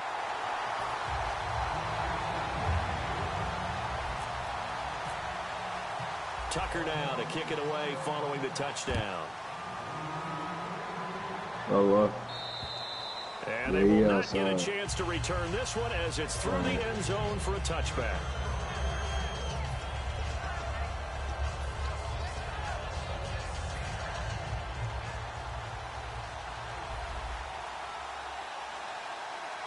Here we go now. First carry for the rookie from Tulane, Rob Kelly. And it's defense feeling the encouragement. They stop him at the line of scrimmage on the first play of the afternoon. And the offense there, the O-line, everybody really on offense, they were just manhandled at the point of attack. Yeah, you could pretty much call them all out, couldn't you? Almost by name, right? That was a very tough sequence for the offensive line. But how about that defensive front creating a new line of scrimmage and creating a lost yardage possibility?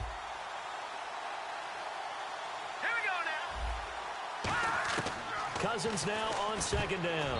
And it's incomplete. Pierre Garçon, the intended receiver. 3rd down here.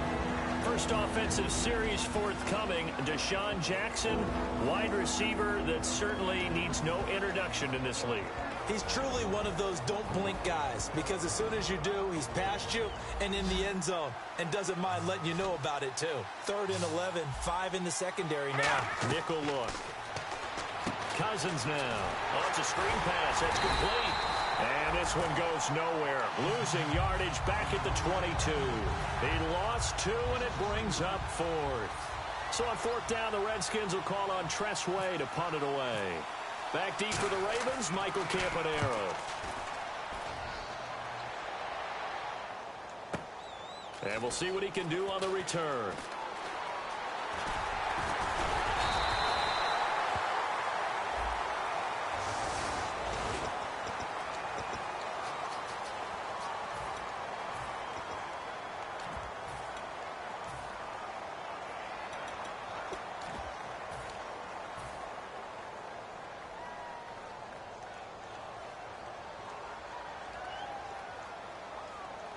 QB split out wide now. They're in the Wildcat. Let's go. And he will lose yardage here back at the 23-yard line. It's a loss of 2 there, bringing up second down. Well, it certainly appears that in this game, someone has decided they're going to open up their playbook. First quarter, and we see that play. I like their style. Clock rolling as we hit the midway point of this first quarter. They come out here in the I. This is West. And he stopped immediately there. They'll lose a yard, and it brings up third. Brandon, there's no doubt the defense has to be excited after stacking up back-to-back running plays.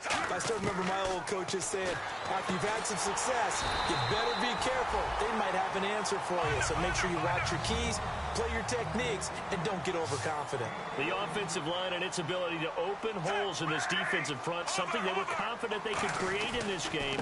Got the job done there, picked up the first. And something they wanted to do.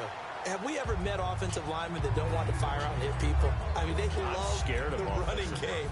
Guys want to do that, and when you emphasize it, practice it, and work on it, that gives you an opportunity during the game.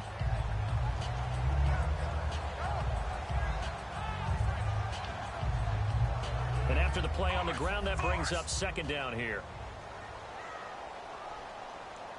Possible run anticipation here as the D-line sandwiches together.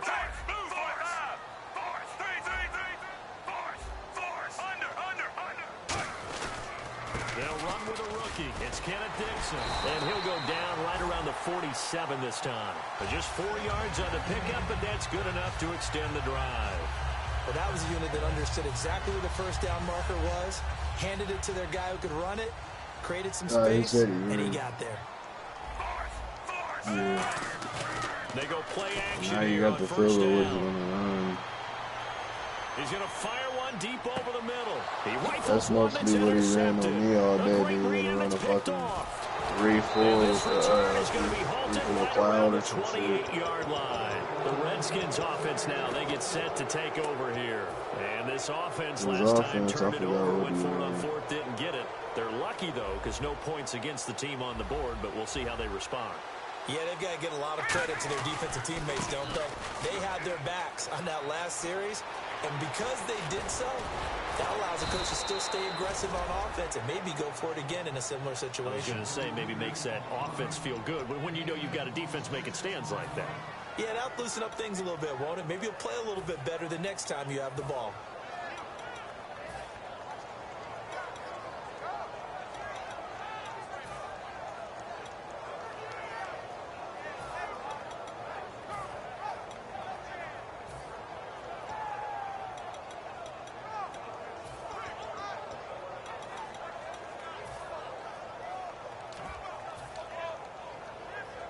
So they pick up the first down after the run, and now they approach for the fresh set.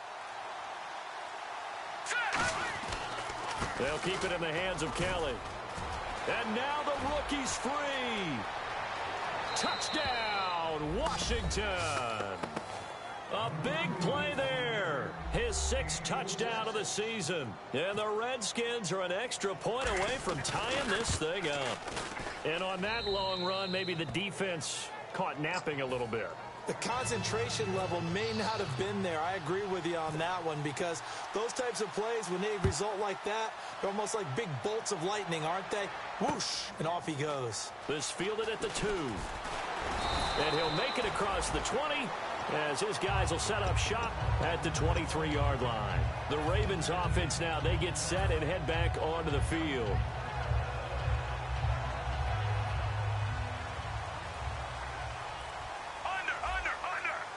They'll come out in the pistol. Again, we'll see the pistol here. They'll try a little trickery here on the end around. And he's going to be met at the line of scrimmage and taken down. Credit him with a 1-yard gain there to make it 2nd and 9. That was a really nice play, be able to stack that one up. When they get back in the huddle, he's got to tell his guys up front, great job. They kept people off of him, allowed him to run free and make the hit on the runner. Filled the gap nicely, kept him to just a 1-yard gain. So 2nd and 9, the defense looking to put them in a bad spot here. They come out here in the I.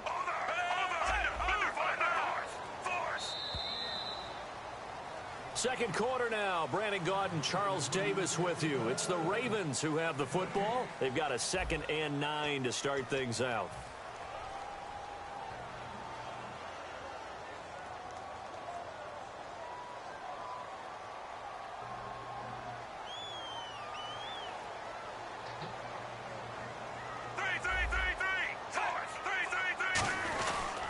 Now West.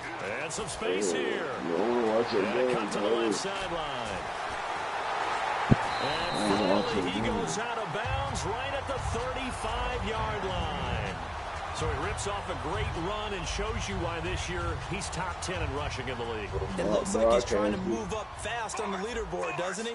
Top 10? Looks like he's trying to get into the top 5. On first down, Flacco. He'll rifle this one deep right side. Oh, he had 6 points in his hands there. Couldn't hang on. Second down. When teams take shots at the end zone, you've got to defend it the same way you would defend the first down sticks. You defend the goal line exactly the same way. They can't cross that. You play through the receivers. And on that play, that's exactly what they did and batted it away. And he's able to get it down to the 25-yard line. That one good for 10 yards. And that'll bring up what looks to be a 3rd and inches. Can't be more than a half a foot.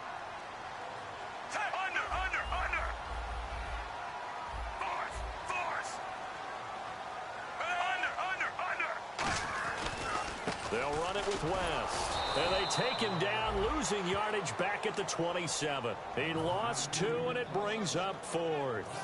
So on 4th down, here's the Ravens Pro Bowl kicker Justin Tucker out onto the field. From the right hash, this from 44 yards out. And Tucker's kick right there. It's good. And they take the lead here now at 10-7. So a good kick there, and they wrap up the drive by putting 3 on the board. And you know, let's face it, you're not always going to come away with 6. Defense in the NFL are just too good. But you've got to come away with something. And there, they get 3. Tucker now following the main field goal set to kick it away. Oh, this Broncos number. This is taken at the 3. And he'll get it up past the 20 to the 22-yard line. Out comes the Redskin offense now as they get set to begin another possession. Last time they were out, they scored. Still trailing here, though, so some work to do. But it's okay in terms of mindset. Because they scored the last time, they're not quite as worried about being down on the scoreboard because now their confidence is a little bit higher. They feel like they got something going, and they feel like they can attack again and put more points on the board. Are you scoreboard watching if you're the offense, or are you just focused on this drive? We wouldn't be telling the truth if we said that they didn't scoreboard watch. Everyone does it to some extent. But you've got to set it aside right now and just focus on this series. That'll take care of the scoreboard if they punch it into the end zone. Smart approach there, using the run to pick up the first. And that was a defensive setup they prepared for this week, knowing that keeping it on the ground was the best way to attack it. And that means also that they're able to read them pretty well. All the things they prepared for, when they get to the line of scrimmage, they see it in pre-snap recognition and know exactly how to attack based on their planning and preparation. Cousins on first down. Trying to set up the screen, and it's intercepted. A great read, and it's picked off. And his guys will take over at the 25-yard line. Here comes the Raven offense now, ready for another possession. And they split the uprights last time for 3. They've got the lead. They're not going to play this conservative. They're not hoping for another field goal. They're hoping for a touchdown. I'm with you on that one. I like where your head is. I like the way you're thinking because you're exactly right. Trying to sit on a lead and play that way, that doesn't work too well. Now a hit, and Flacco drops the football. It's loose. And the Redskins scoop it. The big man, get the oxygen tank ready. And he gets it back into the end zone. It's a fumble recovery leading to a Washington touchdown. Fumble return for a TD by the Redskins. Last year, they recovered 16 of them, most in the NFL, on their way to that NFC East title. The word that comes to mind immediately is opportunistic. This is a defense that knew how to make plays and capitalize on them. So here's the kickoff now as they'll get it again following that fumble return for a score. This fielded a few yards into the end zone. And the decision to come out is going to cost him 5 yards with a new rule as he's taken down right at the 20-yard line. And now Baltimore gets set to take the field. You know what I think it is? I know that's not cornbread. And it's cornbread. And it's fucked up. She left out the cornbread. Here in the eye. I can't resist. Fights forward for only about a yard up to the 21. Ryan Kerrigan in on the tackle. Now that's the type of play that'll fire up a defense. Hold them to 1 yard on a first down run. It'll be interesting to see if the offense decides to press the run at all, or if they'll abandon it now after gaining only 1 on that play.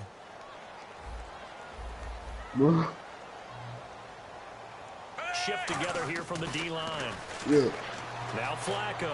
He's going to float this one deep right side. And they went for a big play through the air on second down. Couldn't connect. Now it's third. Sure, that pass was incomplete as they made an attempt to get a big one downfield.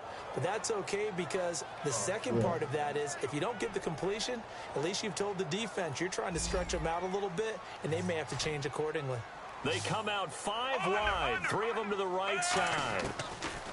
Here's Flacco. And this is going to be incomplete. Mike Wallace, the intended receiver. And that'll bring up a 4th down. The days of knowing your assignment, dropping to it, and calling it a day, that's over with. Because now, when you drop into a zone, what did I tell you? Didn't I say you was going to play that shit? Play in front of you. So if a man wanders into your area, guess what? Now it goes from zone to man-to-man coverage in many cases. And in this particular play, able to see the play in front of him, react to it, and knock the ball away. Kind of like what you just saw there, if you like zone defense. A look at Washington as they come onto the field. Shit.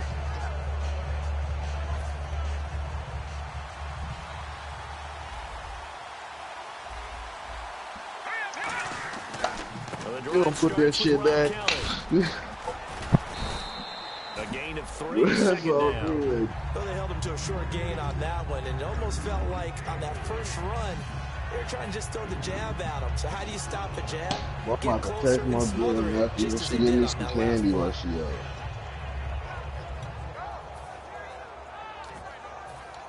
See if they stay on the ground for second down.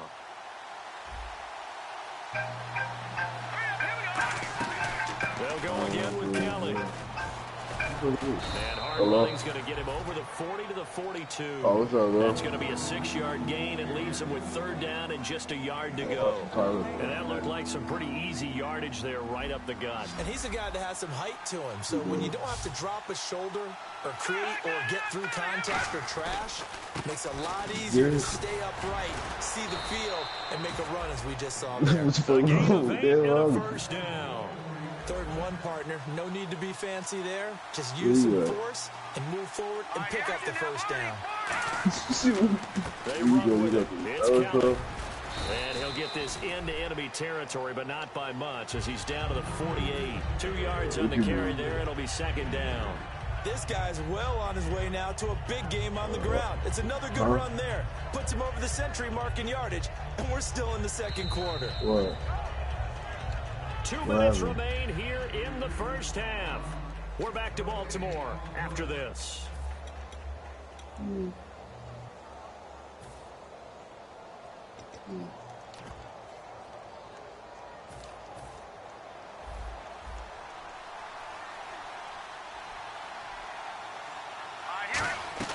They'll run it now out of the gun.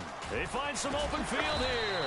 Good work to pick up 7 yards there. That gets them into a 3rd and 1 situation. So much of the game today, we're looking for hybrid players, guys who can do a combination of jobs. And anyone who plays a strong safety position, now more than ever, is a hybrid type player. Half defensive back that covers passes and half linebacker that makes tackles. We just saw the linebacker make that play. And he's got the first before he's brought down at the 39-yard line. I don't know about you, but that almost felt like old-time football there. 3rd and 2 is not necessarily just a running down anymore. A lot of times they want to throw the ball. They went back to the roots and powered forward and got the first down. Into a double team, and it's intercepted. Picked off here by Jimmy Smith. And his guys are going to get the football at the 23-yard line. Now the Baltimore offense heading back out onto the field. And they're coming off a 3-and-out, my friend. I think they've got to look at that play sheet and go to a spot that they haven't gone before. Time to shake things up a little bit to try and get this offense moving. Okay, so how do you do that? How do you shake things up? You look at what you've called before, realize it hasn't worked Go to so something well, else. and maybe try and find one of those special plays from one of your better players, and maybe try and hit something big and get things going in the excitement area. Here's Flacco. He's not gonna do Flushed this out on the right. fucking ball. Now he'll let it go deep over the middle. And got his man complete. And he'll be taken down, but not before Get he on gets line, into Marquis. enemy territory. Now hold everything here. We're going to Said get a get on timeout line. by the offense. It's just their first, so they'll have 2 remaining here before we get to halftime. They come out here in the eye. Now a play fake here on first down. He's got time. And they went big on first down. Proves unfruitful. Fans do love the long ball, don't they? And he already found his guy once.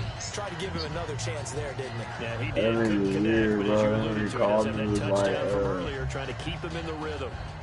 Bro, I need somebody to talk to. I was like, what, you walking? Because usually, like, when he called me or something, he And walking applause down in the the street or action something. because the booth, they He'll see call something me. that they want to take I another was peek like, at to find bro, out I if need this was a somebody to talk touchdown to. or not. Bro. No gain I'm on the bored. play there. It'll be second down. All right, nigga. So I'm like, what, you scared? He was like, Incomplete on first down. nah, Now not Flacco really. on I second. was like, what, you He's walking got to the his store? man He on was the like, crossing no. route. I was like, where you at? He was like, I'm Gives at him a new Daisy's set of house. downs. Daisy's And the girlfriend. offense moving quickly to the So, line. Flacco. So they're on I that was play like, offensively. oh. They were in the He crossing was route. like, yeah, Defense was in bro, zone like, coverage. So as a I was former DB, outside, bro, and how I tough seen is it to something that defend was like the It's size of really my shoe. difficult because your natural It was inclination is hella to chase big, the and it ran receiver across the and maybe leave ran your across zone. the floor. So I you have don't to know have what it was. discipline in But order to talk to your other coverage guys and let yeah, him know that that receiver's crossing from your zone to the next zone. He's coming your way. Make sure you have him. And then when the ball is actually thrown, secure the tackle. When they're moving on crossing routes, if you miss a tackle, it usually results in a big play.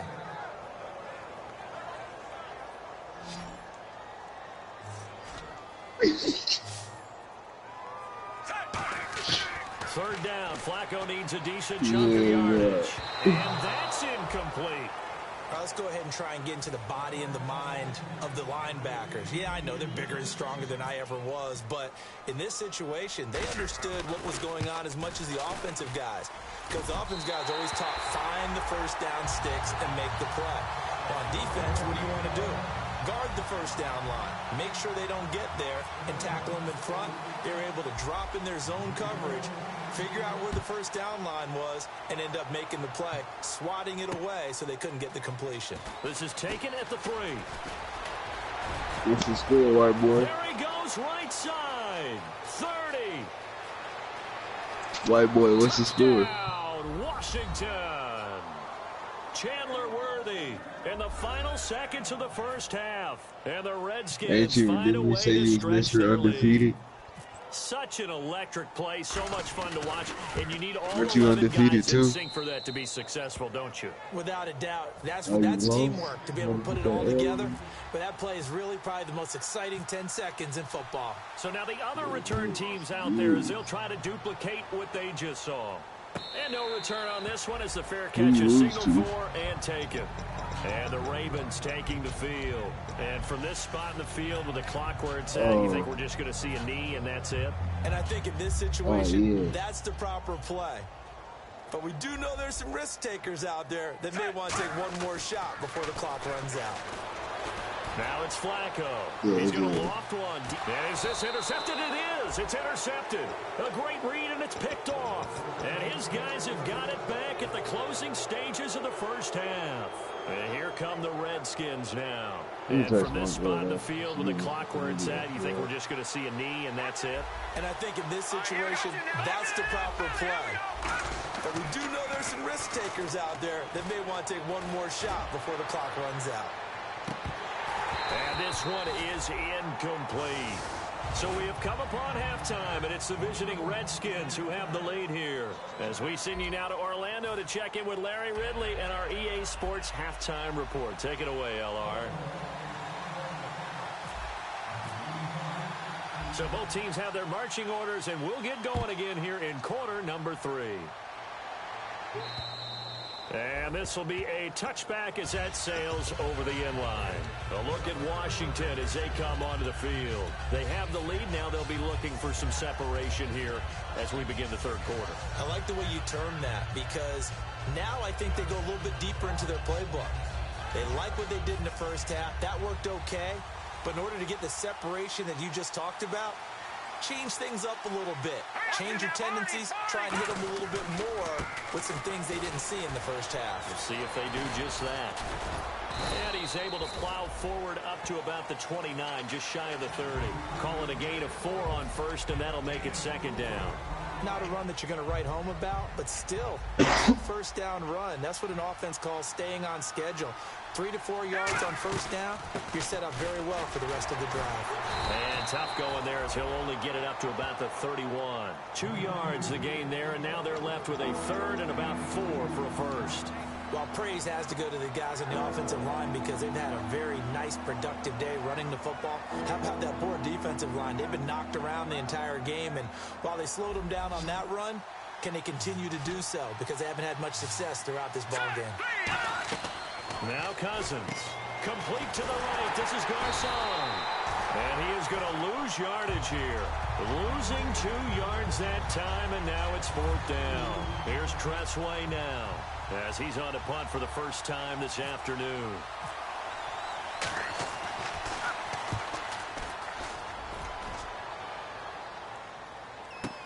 Campanaro on the return.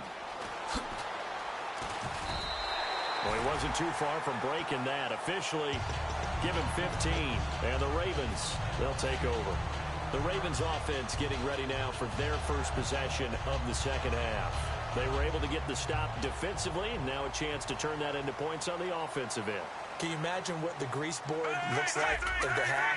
Because Tell me. that's exactly what they printed up. And he's going to be intercepted a third time. Picked off by the veteran corner, D'Angelo Hall. And they'll start out with great field position at the 47-yard line in enemy territory.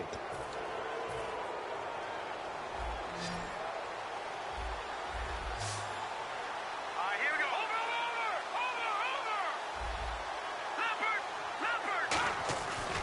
Kelly tries the right side. He takes it down to the 42, a 5-yard run. The linebacker, C.J. Mosley, in on the stop. And there's a run to be happy with. Good, solid yardage. He'll take that anytime you hand the ball to a back. They come out 5 wide, 3 of them to the right side. Cousins eluding the pressure right. And some room to work. And he gets it down to the 32. A nice pick up there, 10 yards, and it'll move the sticks. Well, he did a nice job keeping his eyes downfield, waiting for someone to get open. But once the pressure forced his eyes down to see the rush, it was time to make a break for it. Fresh set of downs here.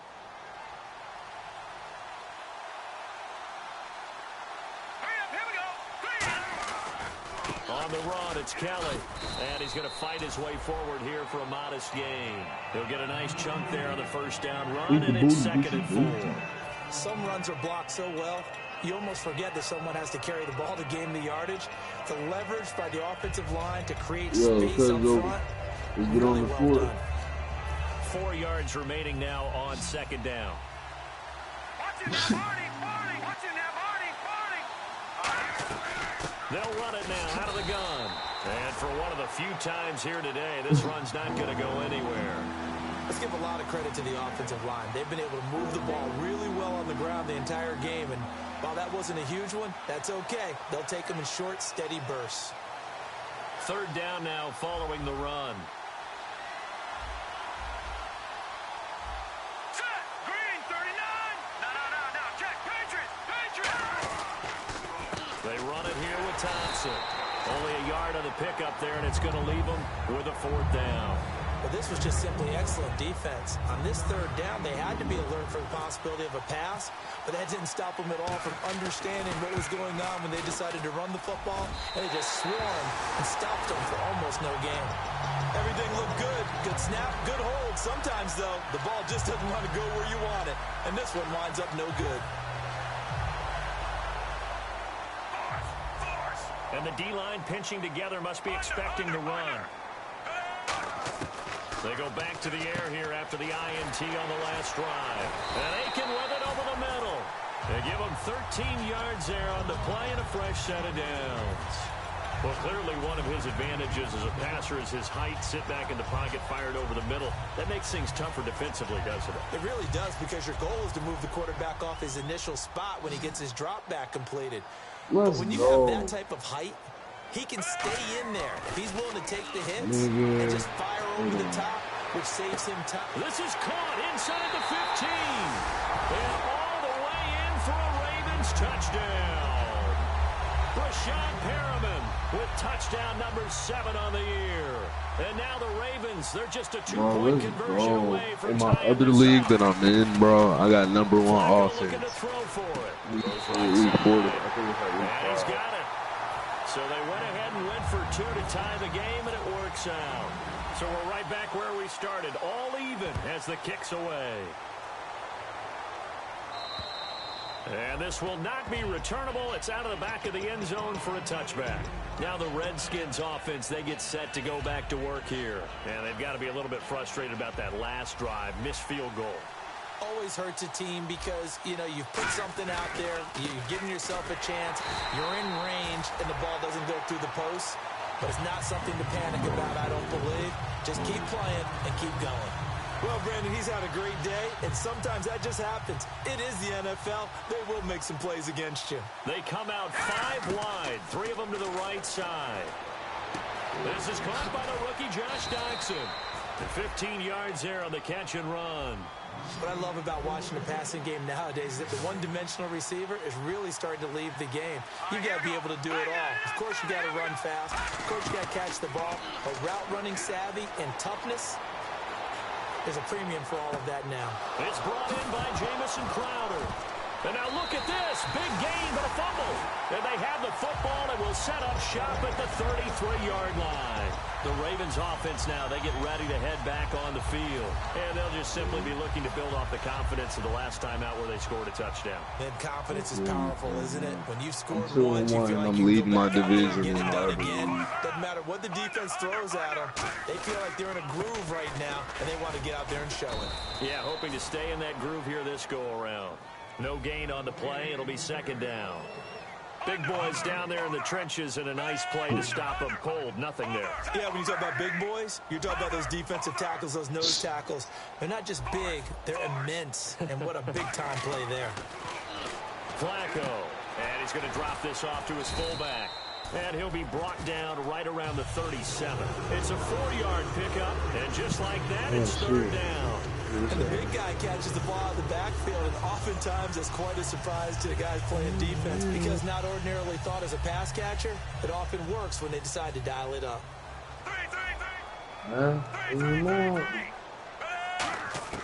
Third down. Flacco needs a decent chunk of yardage. Throwing right, and that's complete. And he will have the first down as he gets this to the 47. He's such a good route runner. Shows it there on third down. Very proficient and a good pass. And you know what I've observed over the years in the NFL? The better a route runner you are, the more confidence your guy's going to have in you to go to you in important times, because he can trust you being in the right spot, and they connected there and picked up a first down. Here's West. Trying to turn the corner, but he's going to be stopped right near the line of scrimmage. Officially no gain on the play, and it's second down. Back now in Baltimore. All even as we get ready to start the fourth.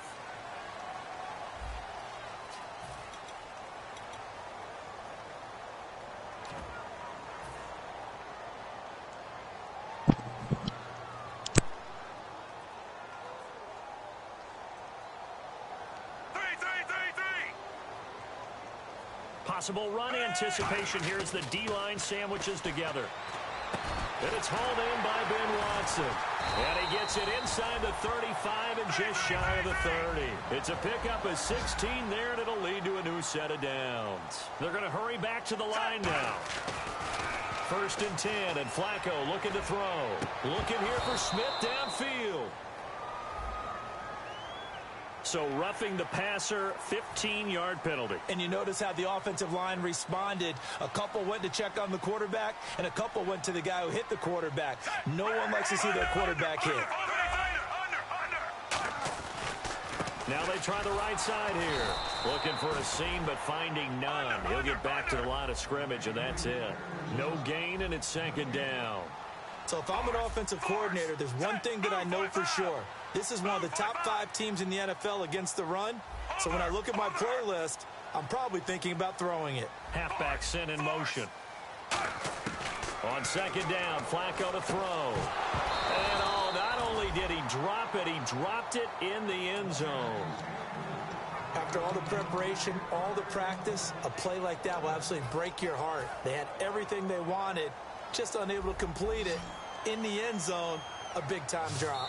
And now we're going to get a timeout called by the Redskin defense. It's just their first. They'll be down to 2 remaining as we step aside here in the fourth quarter. Now play number 7 of the drive as they're looking at a 3rd and 10.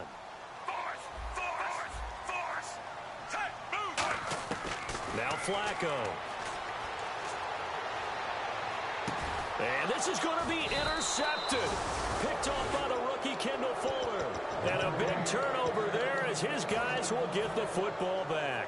A look at Washington as they come onto the field. And a fumble last time. Ball security. Talk about it all the time in the National Football League. They've got to be better at it on this drive. Don't you think that when every team gets together for the first time, I don't care if it's OTAs. And this is going to be intercepted. Picked off by the longtime Charger, Eric Weddle. And this one will be brought back to the 22. And now Baltimore gets set to take the field. And the interception thrown in the red zone last time. We'll see if they can rebound. I just have to think the last thing he said as they went back out there was, don't do that again. What do you think? What do you think? Yeah, I think that. I think that not only did he say that, but he also told him, let's put it in the end zone that it's supposed to be in, all right? The end zone we're trying to score. I know we're being a little bit facetious here, but the bottom line is take care of the football, and everything else should flow from there. Quick lesson, never ask the play-by-play guy a question. Hey, you're my partner. I know you're right there with me. Flacco will use the arm this time. His throw incomplete. All defenders get tired of hearing about their lack of hands and why they're playing defense instead of offense. But in this situation, it was the hands that made the play. Batting the ball away on an attempted touchdown pass, excellent job. Way to knock it down. And the offense looks to pick up the first here on 3rd after that incompletion.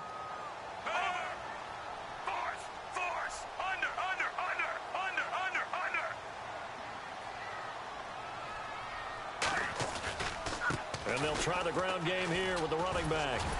And he is out of bounds, getting it down to the 10. A 5-yard gain, and now they're set up 1st and goal.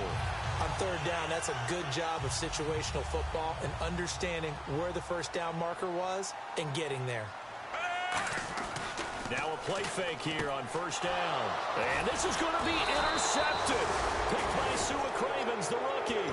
And a big turnover there as his guys will get the football back. Out comes Washington's offense as they get set to take over here. And last time, 1 play interception. So this offense, they should be fresh. That's a good way of putting it. And I can't wait to see what they decide to do with play calling. Because a 1-play drive where you throw an interception, a lot of people think the very next time out, run the football, don't give him a chance. Maybe play action? I think maybe you go play action, show your quarterback, you got a little confidence in him, and let him fling another one.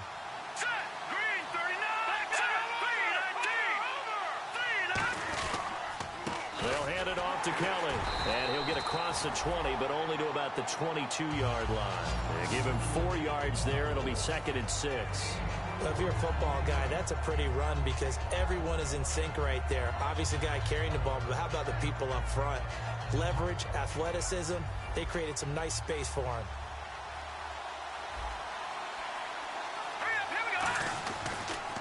Now Thompson. And some room to roam now. And he'll take it forward for about 5 up to the 28-yard line. Lardarius Webb in on the stop. On any running play that's called, they're always hoping that it's going to break big and go the distance. But when you get a nice gain like that, you're able to do so many things anyway. You can come back and run essentially the same play again, continue to move the ball on the ground, or you can decide to throw the ball now because usually you have the defense back on its heels. I see an extra defensive back on the field. Little surprise here on 3rd and 1.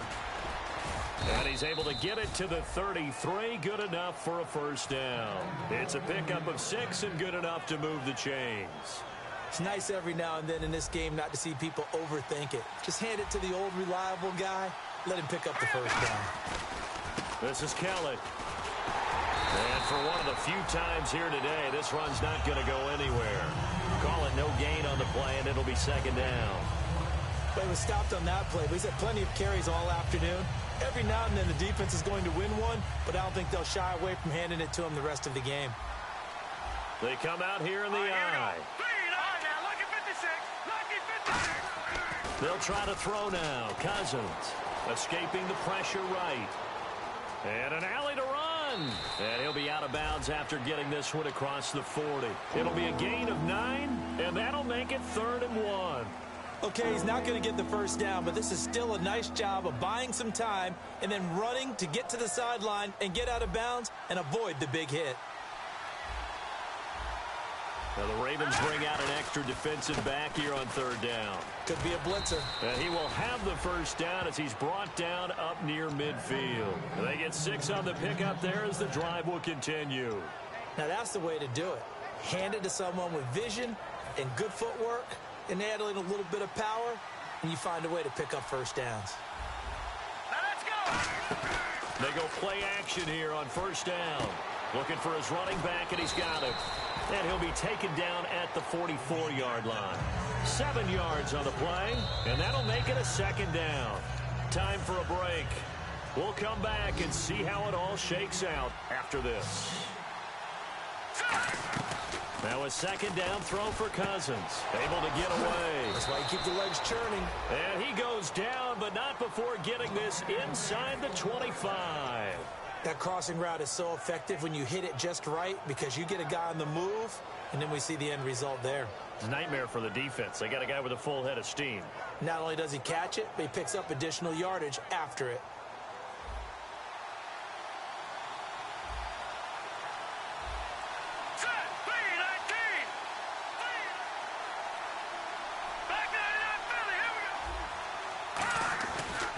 Now Kelly running left. Oh, he's got some breathing room.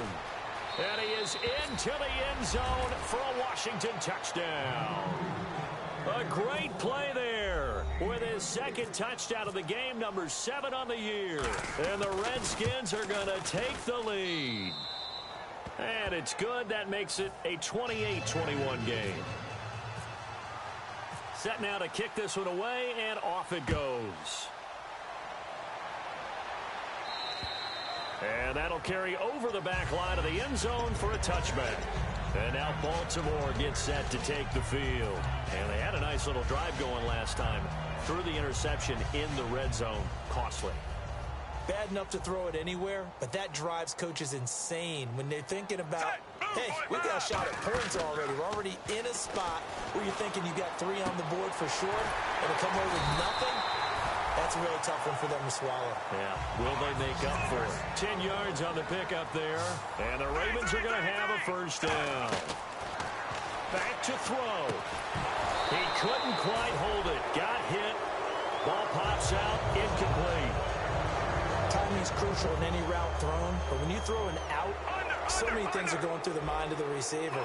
Catching the ball, timing it up with the quarterback. Are my feet going to get down in bounds? On that play, all those things going through his head might have caused him to drop it. And he's going to find his man out of the backfield. That's complete. A good pickup there, a 22. And that's one of his advantages of a passer, is it not? With his height, setting back there in the pocket, firing it over the middle, he can really see everything clearly. It is, and I know that other quarterbacks get it done different ways, all right? You don't have to be his height to make a great play, but what he does is he takes... And this is caught! A big play that time. Flacco to Smith, 42 yards. Now whistles come in. We're going to get a timeout here by the offense. It's just their first. They've got 2 more to use here in the final stages. Shift together here from the D-line. They come out here in the eye. And yes, he's into the end zone. So they get the late score they needed. And now the extra point can tie this thing up in the final minute. And while it appears the heavy lifting was accomplished by scoring the touchdown, they're still down 1. That extra point is not a gimme. Set to go now with the kickoff. These two teams all even again as we continue in this wild fourth quarter. This is taken at the 3. And his guys are going to start their drive right at the 20-yard line. The Redskins offense now, they head back onto the field. They have a little bit of time here to get into field goal range, not much. In a tie game, you don't want to do anything crazy, right? I agree with you on that one. Risk reward, okay? If you go for it, what is the absolute reward on this? But the risk is probably great. Now hold everything here. We're going to get a timeout by the offense. That'll leave them with just 1 remaining in this fourth quarter of play. Looking to jam the receivers at the line here. Press coverage look defensively. They come out 5 wide. 3 of them to the right side. Here's Cousins. Steps away to his left. On the catch, it's Crowder. And he's out of bounds just before the midfield stripe at the 49. Call it a pickup of 7, and it's a second down. When the hitch route is run really well, that jab step off the line of scrimmage by the receiver, which is designed to back up the defender and give him a little bit of space, all you want there, get that space, catch the football, and then make a move and pick up extra yardage. And that's exactly what he got done there. 3 yards to go here on second down. Here we go now. Now Cousins. Incomplete, and we're down to 8 seconds now. He was looking for Jamison Crowder there, and it's 3rd and short.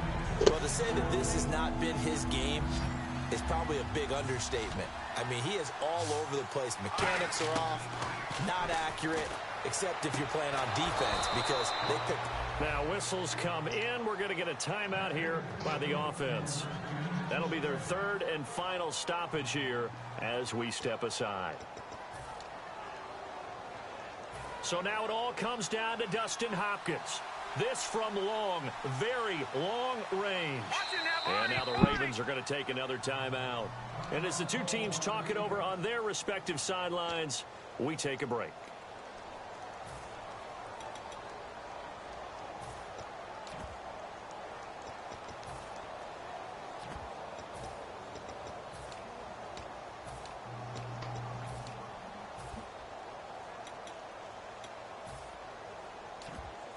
First down and 10 now for the offensive group. Defense really showing respect to the deep ball here, playing off the receivers. Cousins to the sideline, and oh, a nice catch there. Made sure the feet were inbounds, and they were. And here in overtime, if the team that receives the ball scores a touchdown, it's over. If they don't, we can still have some more football. That's exactly right. If they go down and kick a field goal, the other team gets a possession to either match it or score a touchdown to win the ball game. If both teams kick field goals, the next team to score wins. But if the receiving team throws a pick six or fumbles the ball and it gets picked up by the defense and they score, the game is over at that point. Nothing between these two teams for 4 quarters. Here we go to begin overtime. And they will not get a chance to return this one as it's through the end zone for a touchback. A look at Washington as they come onto the field. They're set for their first drive here in overtime, and this is where the crowd can really become a factor. They've had to battle it all day, but I know what you're saying. And it's a fumble. But the Redskins look to get this one back, and indeed they did. It's still Washington football. Wow, that ball gets knocked free, but a teammate comes along and scoops it up. It's almost like baseball. Guys at bat, people are on base in scoring position. One guy doesn't get him home. The next guy comes through and picks him up. And avoids the turnover. 6 yards is the pickup, and that'll lead to a 3rd down. Defense thinking pass. They've got the nickel set out on 3rd and 6. And on the outside, they're playing press coverage. Now the hit comes, and Cousins lost the football. On plays like this where the ball comes free, it's often unusual for the team that lost it to get it back. Because This is the quarterback. The ball gets away from him. Everyone else is trying to execute what they're supposed to do on offense. They're usually looking in the other direction, downfield, or have moved away from him. In this case, though, a teammate is able to come up with the ball. Now Campanaro. Nice job bringing that one back. 14 on the return. And the offense will take over with a new set of downs.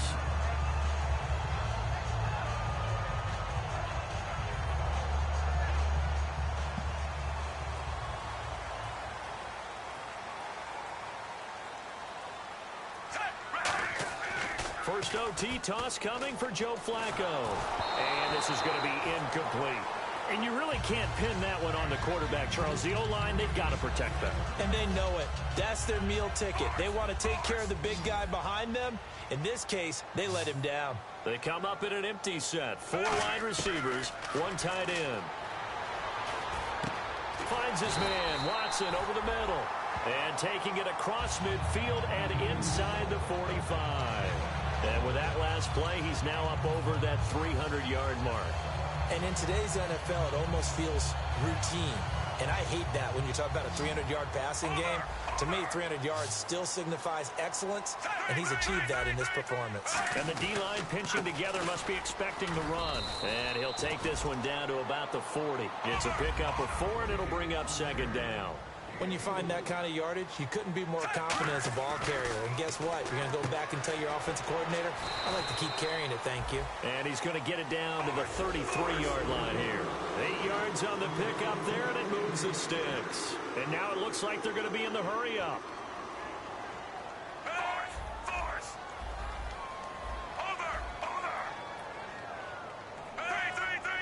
They come out here in the eye. And on the ground they go with a running back. 5 yards on the carry. Good pickup on first down. Yes, this is where the expression staying ahead of the chains comes into play. Good runs like that one set you up well for third down. Flacco here on second down. And this will be caught. Touchdown. They needed overtime to get it done, but put this one in the win column. So the game-winning touchdown came through the air in overtime. 4 quarters wasn't enough. We were treated to a really good one, weren't we, partner? That we were, and I just love being able to be witness to a game like this all the way through. Who's going to win it? Oh, what? We're getting overtime? Great for us. A lot of tension on the field. Very tough. Not a surprise it ended with a passing touchdown. That's the way we play in the NFL. But the execution was pretty darn good. So for Baltimore, they improved to 5-0 now. Let's go! I wasn't kicking no field goal. The New York Giants. Hey, once I ran the ball the first time, I'm like, oh, he only got 1 safety back there. I'm taking advantage of that shit. At home against Philadelphia. Hey, that was a good game, though. I don't know why. I should have kept running the ball, though, with like 3-4 minutes left, but I just did not want to run the ball. I said, fuck it. I kept throwing picks on the 1-yard line. Fuck. No, the first time though, I had fit it in there hella perfectly, but he dropped it, and that fucked up everything for me. And I was like, oh shit, now I gotta work for it. Hey, but what fucked you up on that last drive was you should have threw it in the middle of the field. I don't know why cause you threw it. Hey, you threw it to that little quick route. You threw it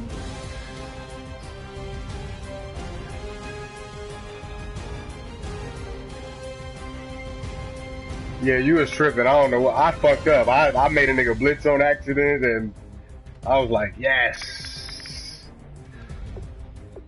It was a good game, though, but fuck. I mean, I usually don't pass that much, but I couldn't even fucking run these weak-ass running backs.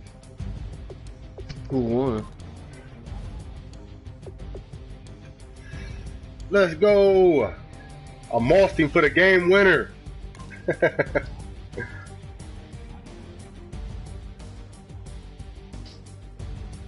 That run play was working. Hey, what you fucked up was I was like, because I see, well, people run that play, you know, that fullback or whatever it is, the halfback dive, whatever you want to call it. No, the other one. The one where, you know, like the nigga usually send him in motion, you know what I'm saying? And then you give it to the other dude going to the left. that shit was working. I was surprised you wasn't coming out net because it seemed like every time I came out nickel, you was coming out net and that shit was working. So I was like, damn, I gotta switch some shit up. Cause that shit was working. And I was like, well, let me just let him keep, I'll let you keep doing it the first 3 quarters. And the fourth quarter, I was like, fuck that. I gotta come out with something different. Yeah, but what you kept fucking up was I should have had more touchdowns though with Pyramid, but I kept getting hit by the quarterback, because you kept blitzing in at an outside nigga. But Pyramid was open hella times. I couldn't throw it against Norman all the time, but Dunbar, he was gone.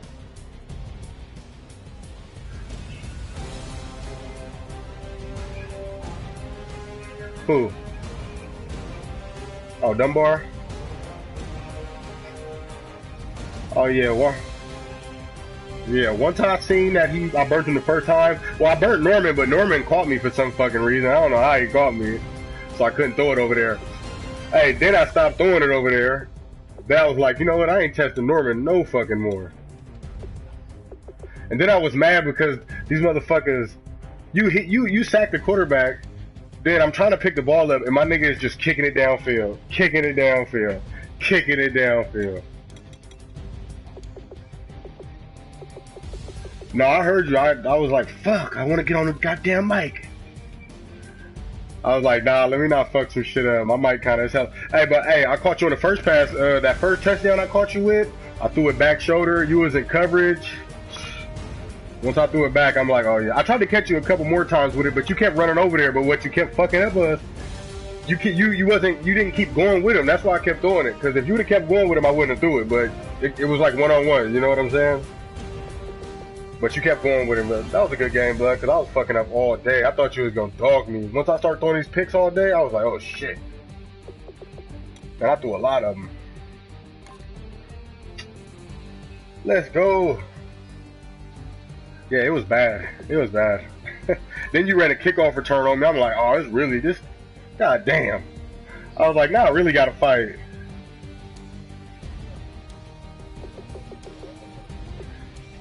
Oh yeah, I know, you wasn't even passing it. I was like, the fuck? So then what I kept doing was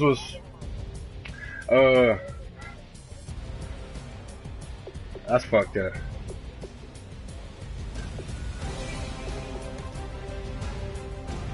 Yeah, you called me a couple times.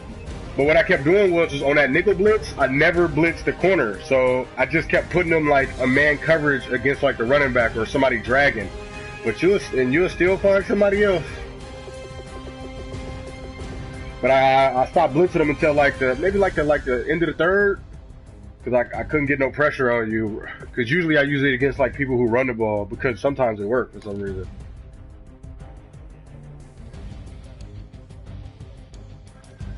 Yeah, you was catching me with it. I was like, damn, I gotta switch it up, but I wasn't gonna show you I was gonna switch it up yet. So I had to, make some shit happen. Hey, in overtime, I smacked the shit out of your running back. They should have let me pick up the damn ball. No, you know what? Hey, you fucked up on the other play too, because when you threw it to your dude, and I had clicked on the wrong nigga, and I brought up Zadarius Smith, you had caught it. I thought you was gonna run out of bounds. You ain't even run out of bounds. I smacked the fuck out of Crowder. He coughed it up. Yeah, you should have ran out of bounds. That was gonna be it. Let's go. I need a good matchup like that, though. That was a good-ass game. I'll take... Man, you had every chance, too, because I was fucking up on the goal line. Hey, you know another reason you fucked up was when you started driving downfield, you wasn't chewing no clock. So when you didn't chew no clock, what I realized was I was like, I gotta let this motherfucker score, because it was like a minute something left. And I had already used one timeout. I'm like, oh fuck, I gotta let him go. So when you did that run play, I had clicked on the nigga and just moved him out the way so that you can get the touchdown. I had a minute 18 left. Luckily, I got downfield. You should have failed. Yeah, that's what you should have did. That's what you should have did. No, yeah. Yeah, I thought you was gonna fall. That's why. But once I seen you wasn't gonna fall, I was like, oh yes, let's go. was a good ass game though. I like games like that. Too many picks like Falco though. Fuck. Let's go 6-0, baby. I'm coming for your helmet, swag. You and the rest of these niggas. I'm fucking with you. I'm fucking with y'all. You and Falcons 5-0. I'm 2-2. I play my game tomorrow. Nigga, you turned the XP points up. Super dummy, boy. Damn, man. My awareness went down -2 for throwing 6 picks in the game. Ooh, that was one scary ass game, though. I tell you that. I for sure thought I was gonna lose.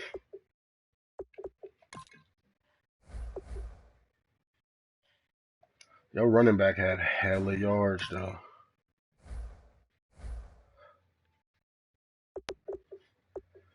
You had 205 passing. I mean, rushing. That's crazy. Oh, I threw 5 picks.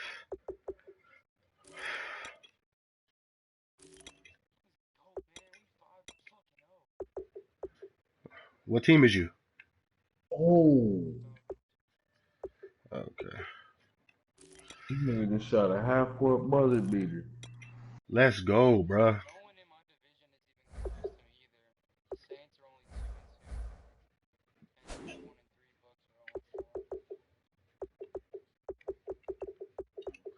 Hey, y'all might as well start getting y'all rookies in the game, blood, because, man, you get rookie of the year, you getting like at least 60,000.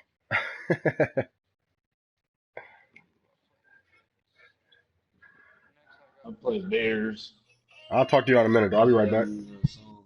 Alright. I play that nigga a song. That's gonna be a game.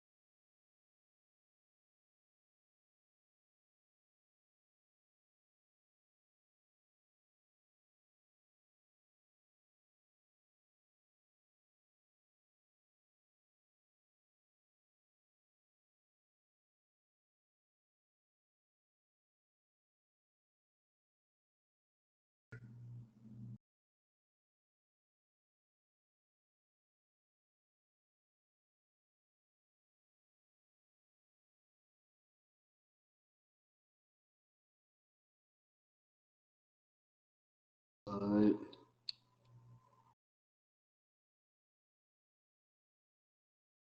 You're not going undefeated though.